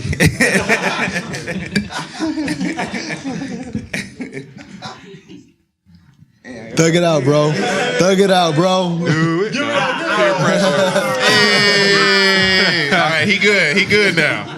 All right. You want to write my motherfucking website? So when I write my website copy, it's as if I'm the hip hop producer that I'm talking to. So my advertisement starts like this. It goes, bruh, making hit beats just got easier. And so I'm giving subtle hints that I am of the hip hop community by using the word bruh. Like I dropped it 3 years ago, and that's when the whole little bruh thing was so big. Bruh. And then the making hit beats just got easier. That's telling you that, okay, this product that he's about to show me is probably going to make things easy for me. So right off the bat, I'm grabbing their attention with that. So as a producer, you could take that and try to translate to your audience. If you're a hip hop producer, you're gonna throw in a for show here and there when you're talking to them. You know, it doesn't have to be 100% proper. If you're EDM, then you're gonna, you know, say stuff that they know within that community to grab their attention. I forgot where we're going with this. The Jameson is working. I got some. I'm on a tangent. No, I got you. It's. I didn't mean to cut everybody off, but again, people. It doesn't matter how much you love your girlfriend. If she doesn't want to hug, she doesn't want to hug. She's gonna dip from you. She's gonna dodge you. It's because she doesn't want to receive the hug. When you're speaking from someone else's perspective, specifically your customer's perspective, they're looking at their own reflection. Who do you trust the most? Typically yourself. You make yourself survive over everybody else. So it's your job to speak from that person's perspective so they see their own reflection. And that's, again, trying to lower that threshold of trust requirement. And that's what you're talking about when you speak from their language, from their perspective, from their problems, from their, sticking points. You're speaking as if you went through it yourself and you fully understand. Exactly.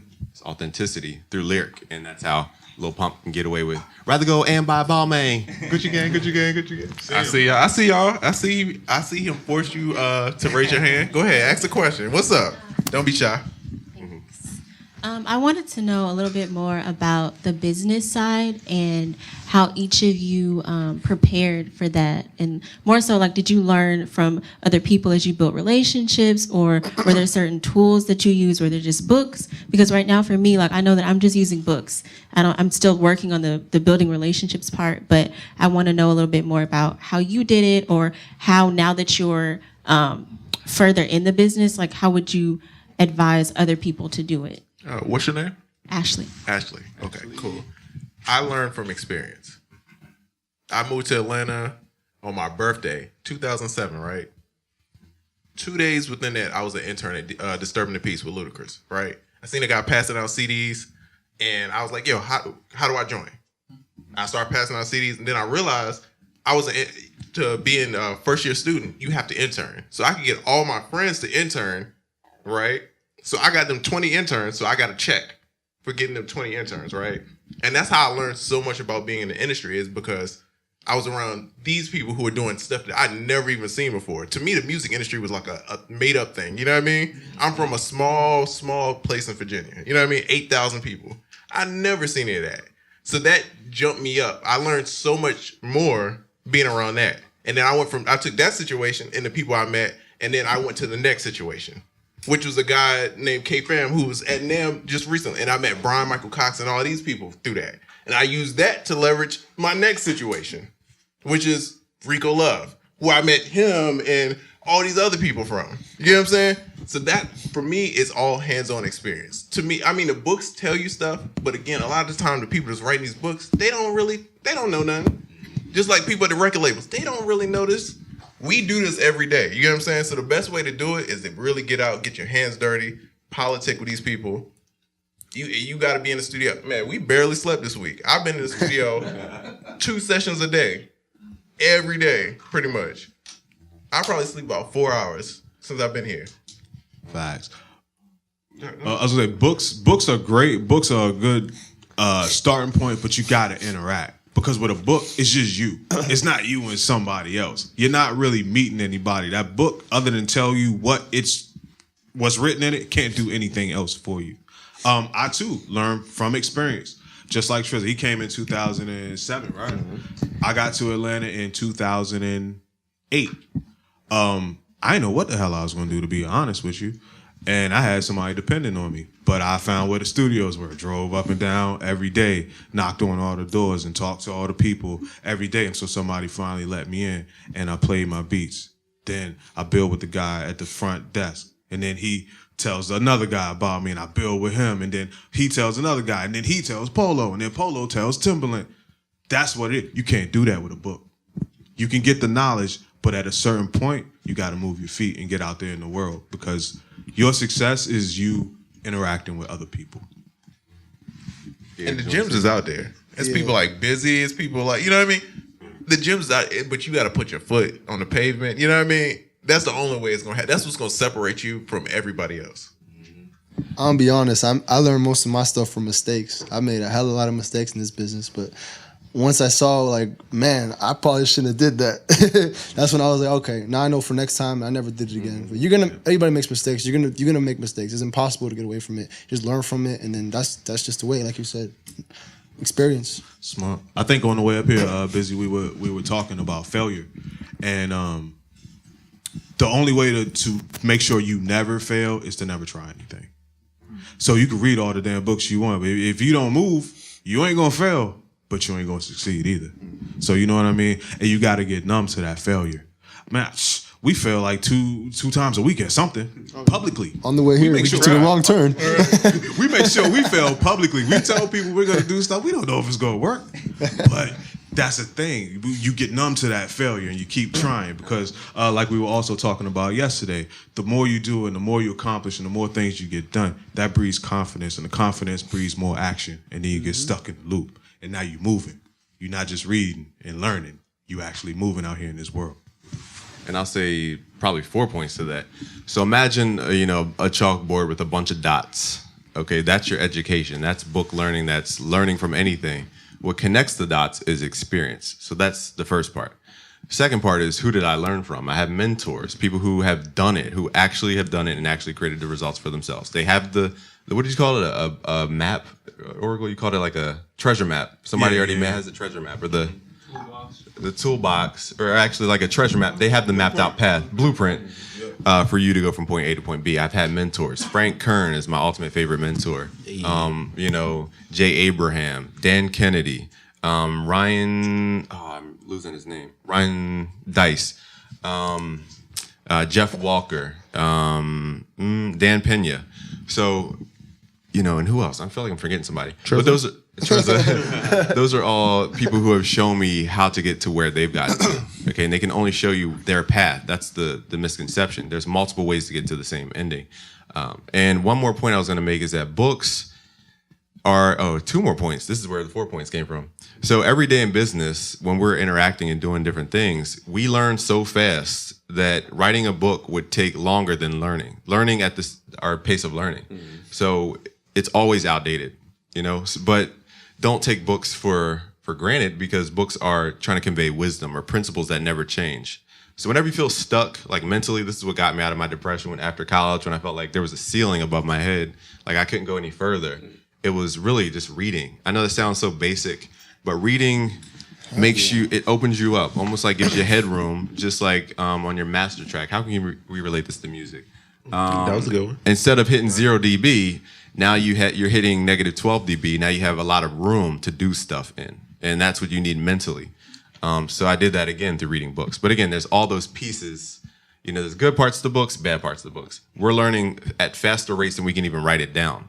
And failing fast, meaning we know it doesn't work quick, can't write it down, you got to keep moving. And the way you communicate that to another person is through mentorship. It's an ongoing book. It's literally a living book right in front of you. So you have to surround yourself with people who will show you how to get results.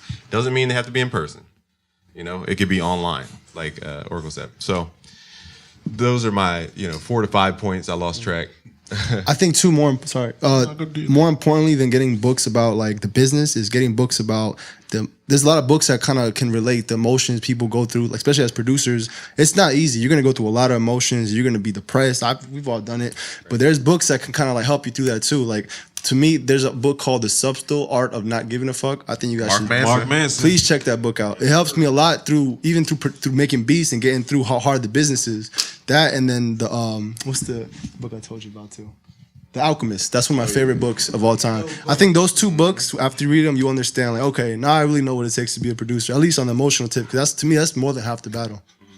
It's funny you brought up The Alchemist. I'm not sure of the storyline, but is it taking a negative, turning it into a positive? Is that kind of storyline? It's so many things in one book. It's not like one. Oh, okay. Every page is like a new thing you can learn about something.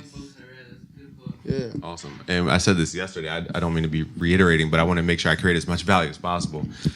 Is that, again, this comes from the Kabbalion, which is an ancient Egypt book and teaching. How do you turn a negative into a positive? It's your mind's power. It's your willpower over how you perceive something. Deepak Chopra teaches about this in his 7 spiritual laws or something like that. How do you whatever you think is bad that's happening to you, in that moment, it seems like the worst thing possible. But then when you look back, you're like, oh my God, I'm glad that terrible thing happened because I would not be here if not it were. How do you say? If we're not for. Who's good at grammar? Yeah, if it were not for, there we go. If it were not, oh my God. If it were not for that terrible moment. So how do you turn negative thoughts and negative things into positives? That's the power of you as a being. You know that relates back to the story yesterday. Once all my stuff got stolen and all, I went through a super hell point. But if it wasn't for that, I wouldn't have been like, I got to get the fuck out of Baltimore and come to Atlanta. It was that negative moment that I thought was the lowest of the low points in my life, and it was pretty low, but it's the best thing that ever happened to me. Yo, the key is try shit. a lot of stuff. I've been a wedding DJ, I've been a regular DJ, a club DJ, a strip club DJ, and I realized I don't like any of that. You know what I'm saying? But it took me to do all of that to realize I don't want to do that. You know what I'm saying? We figured out we were going to do a podcast because I was going to his house, and I was like, oh, this would be funny. We get on Instagram Live. We've been doing this almost a year now. Yeah. We're at NAM. We're doing all this because it was an idea, and we just tried stuff. And each week we were like, all right, how do we flip this? All right, this worked. All right, let's try this. All right, this don't work. Don't do that no more. That was terrible. You know what I'm saying? Right. You're going to mess up. It's going to happen. I was telling him, I've been helping him with DJing, right? I'm telling him he's going to mess up. You just got to get over it. You're going to mess up. It's going to happen. You just got to learn how to recover. That's the key thing. Try, move, be agile. You gotta be like a boxer. You gotta dodge, but dodge your weave. You know what I mean? And know how to take a hit. Yeah, because you're gonna get hit. It's gonna happen. You just gotta understand it. Most people don't know it's gonna happen. That's the issue. Everybody thinks it's just gonna be great. Like I'm gonna send this email and Drake's gonna rap on my song. That's how people think. People message us all the time like, oh, how do I get my song to Drake? Like, how do I get my son? Yeah, I'm like, shoot, you let me know when you figure this out. You let me know. Tell Drake I said what up. I love God's plan. Great song. You know what I mean? You know what I mean?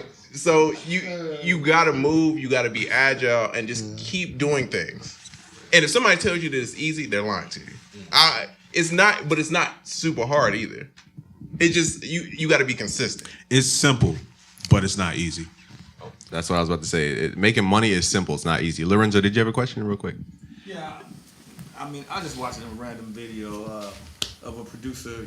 Everybody probably heard of Boy Wonder from Toronto. Yeah, dope producer. Yeah.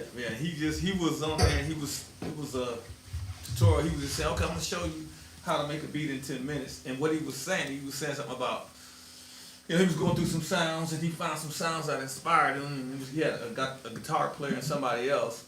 And he was saying, see, and the name of the video was in 10 minutes. So he was saying if it doesn't come to him in 10 minutes, then it just doesn't come. And I'm like, sometimes that's right, but sometimes you gotta wait on it. But I mean, what do you guys think about that statement of you feel that fire? He was like, I feel like I gotta get that fire. Cool. I'll let them go. I just wanted to, since you spoke about time, what time is it? Because we have to do things before we have to wrap up. 8:55? Okay, because we want to do the playback of your tracks, and for the VIP members, we want to save time for that. At 9 o'clock? Yeah, whatever. Yeah, 9. What time is it again? 8:55. But yeah, we'll figure out a way to squeeze it. We got to eat still. But what are your opinions on that? I just want to make sure.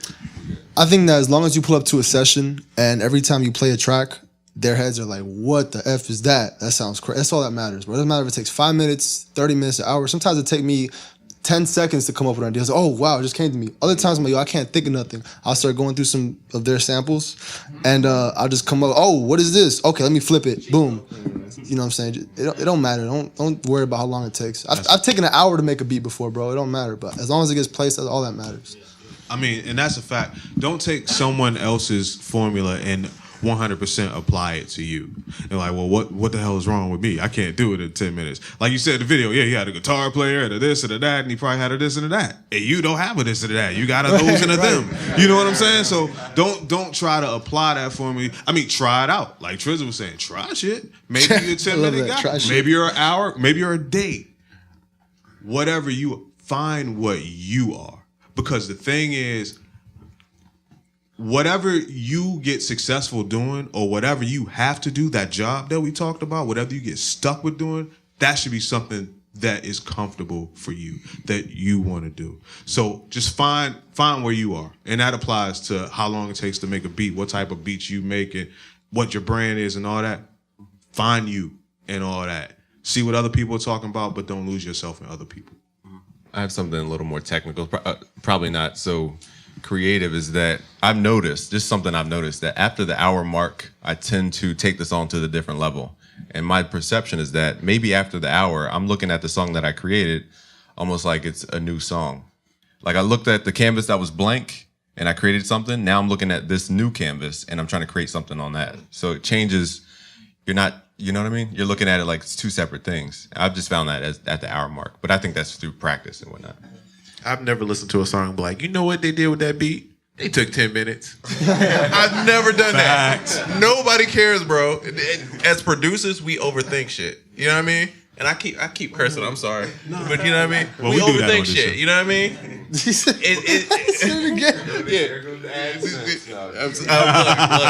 I'm keeping the brand genuine. You know what I mean? You know on Fridays we curse on this show. But nobody cares, dog. Nobody's listening to any of these songs and like, you know what? Even when it comes to dolls, nobody's like, oh, this is a Fruity Loops beat. Nobody. The average person doesn't care, bro. You know what I mean? Yeah. Nobody cares. So you just got to make the best music you can make. That's all it matters about. That ties into one more thing that we always talk about on this show. As producers, I don't care who you are. When you're making a beat, in your mind, whether you realize it or not, it's 20 producers standing behind you, and you're trying to show off for them. You street balling, you want to dunk and do all that. As a producer, stop making beats for producers. You make beats in your mind for other producers. You try to show out. You try to do it in 10 minutes, and you want to do that. It's a gem. Make beats for artists. Make the hit. What does the song need? If the song takes an hour or takes a day to be what it can really be, take that time. Don't 10-minute that hour-long process. You know what I mean? But when you start getting in the process or the mindset of making tracks for artists, or making tracks to make the track the best it can be, then you lose those 20 producers behind you that you're showing off for. I just thought of something else. Sorry, Diego. I just thought of something else. In that video, he was pulling up plugins like Omnisphere. You know, plugins half the people can't even afford in the first place. So he has a lot more resources to pull from. And the sounds are already like perfect. You know, you don't need to take a sine wave and run it through a splitter and separate. So that's another reason why I think his approach is a little bit different. He might not even realize that, you know, he has exposure to so many resources. And do any of y'all have like regular jobs? So you gotta understand, all Boy Wonder does is sit there and make beats all day. You know what I'm saying? If you're in the NBA, you're gonna be good because you know why? You're playing with nothing but NBA players. Yep. Every day. You know what I'm saying? You're playing against them and they're on your team. All day he spends making beats. So of course he can make a beat in 10 minutes because he knows it like the back of his hand. You know what I'm saying? So if you guys, you gotta allocate your time to, if you want to make these 10-minute beats, you just gotta really study, you know what I'm saying, to get to that point. But it doesn't really matter, dog. Nobody cares. We just want to hear the end result. I don't care if, you know, Rich Boy Throw Some D's took an hour, 10 days, whatever. I love that song. Every time I hear it in the club, I'm turning up. You know what I mean? That's fact. That's fact. Yeah, the 13-year-old girl in Nebraska that likes your song, she don't know about a DAW. She don't know about instruments. She don't know about nothing. She know the song is jamming or the song sucks. She's like, what's Omnisphere? Keep that in your mind. Facts. Some genres you literally can't do it in 10 minutes. Sometimes I've seen engineers take at least 20 to 30 minutes just setting up drums for like a pop track. Yep. And the structure literally there's no way. I mean, there probably is a way, but in generalizing, sorry, I got these braces in. Generalizing, again, when you maybe for trap and looped kind of genres. Yeah, it's different. So yeah, it's a completely different ballgame. But again, I don't know what kind of music you're going for. Hey, my man, right here. What's your name? You. Me? Yeah. Nick. Yeah. Everybody in the chat keeps talking about your beard. How awesome is this? So I just want to let you know, bro. I keep saying that. It's like, yo, his beard is awesome. Really? Took time. Hey, man. 10 minutes? An hour? Did it take 10 minutes? We don't care. This looks good. No 10-minute beard. Yeah. 10 years. Oh my goodness. Any more questions? I have a question. What's up? Young Nick, what's good? What's good? I've recently been dabbling in sampling, so I've been using SliceX and also sort of getting used to like WAV files and all that. But are there any sort of, I guess, different sampling software that you guys use that like very beneficial? I know what you. You know what? I already know. There you go. Serato sample. Yeah. My favorite plugin right now. Serato Give away sample. those gems. Just kidding. One of the best $99 I've spent in a long time. Make your own samples, bro. It's not that I know. hard. Well, I change them up. I Play take some samples, chords, play some weird stuff, flip it, reverse it. I'll just not recognize them. Exactly. Are you snitching on yourself? Right. You tested them. Quiet chat. I would say it's not really a tool, but the idea of you're familiar with FL Studio, yes, because you said Slice X. Yes. So what I do now is put the sample in the playlist. I chop it maybe a bar, a quarter, or beat at a time, and I use a slip tool, that little left and right arrow, and I'll put your snap to grid on like a quarter beat or whatever I chopped it in, and I'll slip the audio to the left and right. So now I'm getting these grooves that never existed before without using Slice X, trying to figure out the timing. It's the same timing, just shifted over. I think, who gave us the was that Talha about the timing where you move? Ow, what the heck? I keep doing that. When keeping it real goes wrong. You get 16 bars and then you slide them, 4 bars to the right, you said? Yeah, something like that. It's the same concept, and you get these really unique grooves. Again, I got this really cool groove with an acoustic guitar. I didn't need any drums. I think the video is called like The Sampling Secrets in FL Studio, something like that. It has a blue cover thumbnail, but that was just my tip. Check them out. YouTube, Busy Work Beats. Just watch them all. You'll come across that video. There's a big lower third the whole way through this video editing, so they know where to go. No. There she is. Yes, ma'am. So you guys have been giving us golden nuggets all night, but can everybody give us 3 keys? You would say 3 keys to success, I guess, as an entrepreneur, as an artist, just in general, 3 keys to success. You said from us to you or you to us? I mean, in general, from everybody. I need to think on this, so let me think. What's the street price for 3 keys? Awesome. Love your energy, by the way. Thank you. Okay, well, I'll just start. I'll just jump out there while everybody else is thinking. Yeah. One of the first things I would say, if you know my site, you know my tagline is be different, be dope. Those are my first 2 keys. The first one, is be different. I said yesterday, it could be 100 people. Everybody has on white t-shirts. You want to be the person with the red t-shirt on. So you instantly stand out. And that's just from trial and error by being different. And the reason why be different comes before be dope is because once you are different, and once you have on that red t-shirt and someone singles you out, whatever you bring to them has to be the shit. You know what I mean? So be yourself. Be the best you can be and just be dope as hell at it. My motto is stay dope, have hope. There it is. We read from the t-shirt. Can I get a t-shirt? You know what I mean? Yeah, definitely. And my third one, and I'm really gonna wing it because I got so many. 10,000 hours. We talked about it before. Triza talked about it. 10,000 hours. You gotta be a master. If you want to be a master, which hopefully you want to do in any field that you're trying to pursue, put those hours in.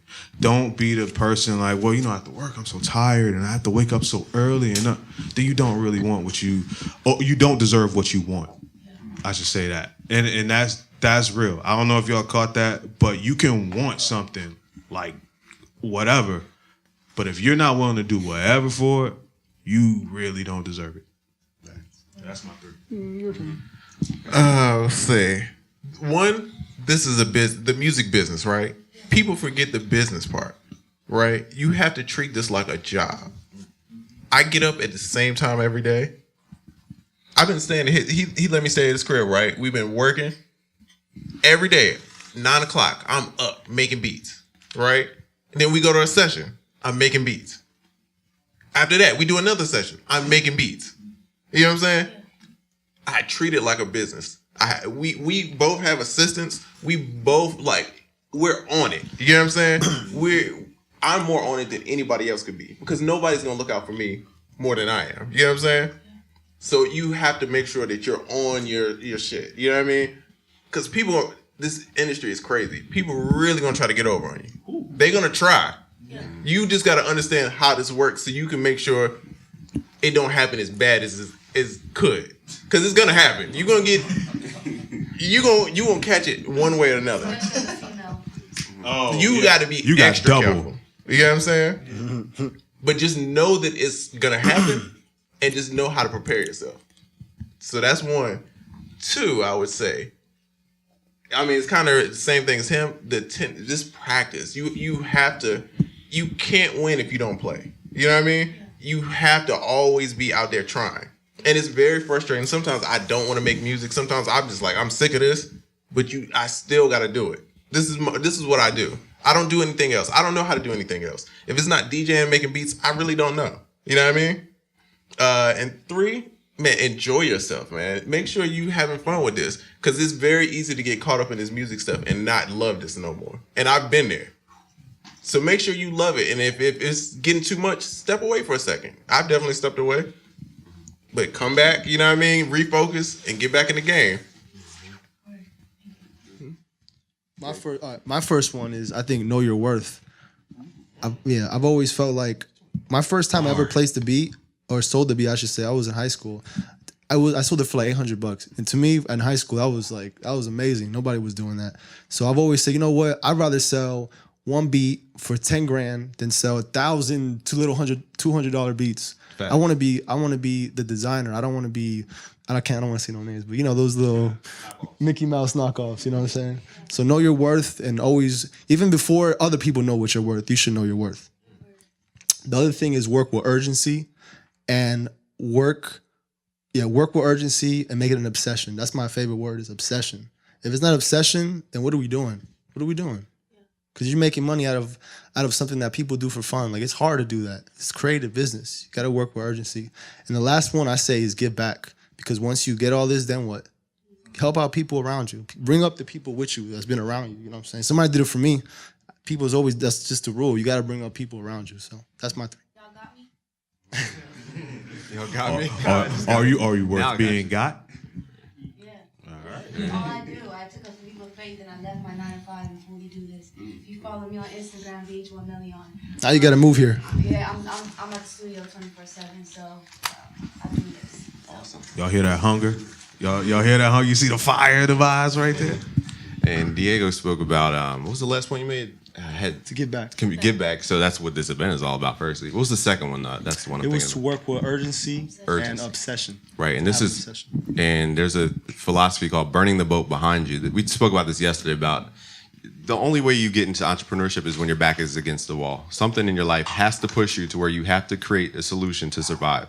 Until that happens, I don't believe you're a real entrepreneur. Now that's that you only have to experience that. You can't learn that, for one. That wasn't one of my points.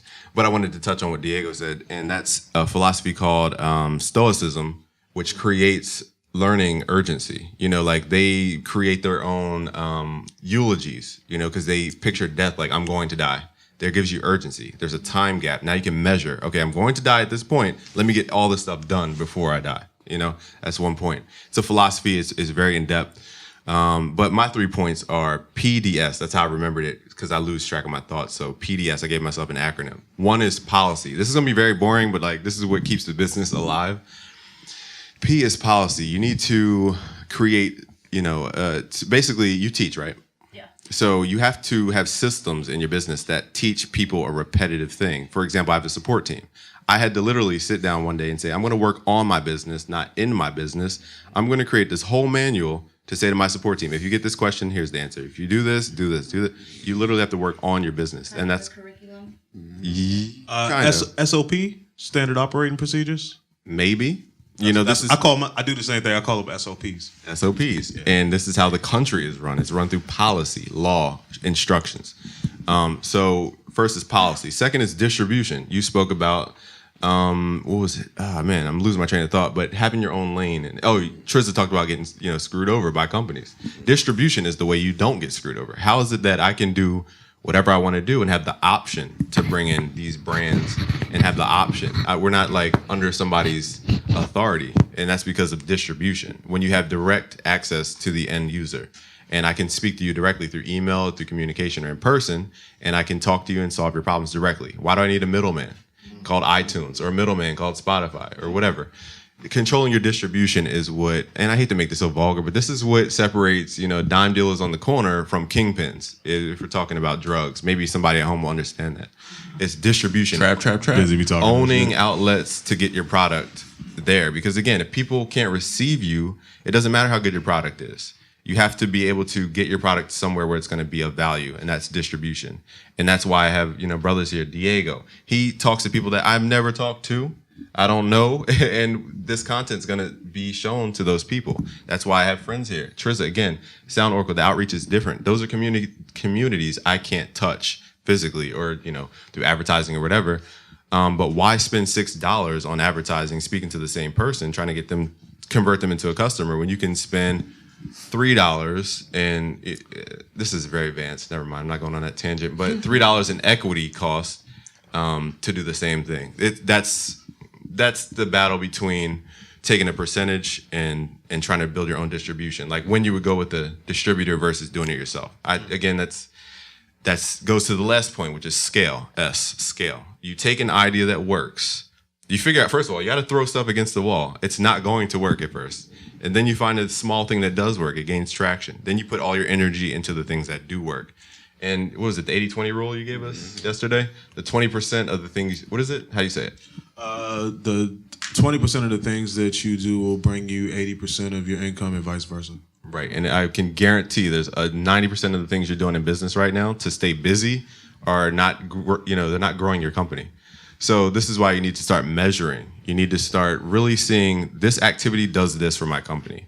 This thing is doing this. If you're taking a bunch of meetings, and they're meeting with people that aren't helping you grow, what are you getting meetings for? So again, it's about being accountable, measuring, scaling what works. I know that's kind of vague, but this is what separates average from excellence. So that's what this whole seminar is for. Again, I don't even know what time it is, but we definitely need to eat for one, and we need to let our VIPs play their music for the crowd and get some live feedback. So what do you think? Do you want feedback first? Actually, you know what we can do? We can eat food as we enjoy the music. How about that? Let's do that. That's cool. There we go. He look like you about to play some beats. I got some. Oh yeah. Look, he look like I'm ready. I'm ready. So awesome. Let's all stand up and take a break. Yo, thank y'all. This is dope. I enjoy y'all, man. We gotta do this more often. Yeah, man. Yeah. So y'all want to come to Atlanta? You know what I mean? We like this. Hold on, I want to try this one more time before y'all go. How many people heard of Unquantized Podcast? Hey, that's a little bit better. I like that. Thank y'all. It's lit.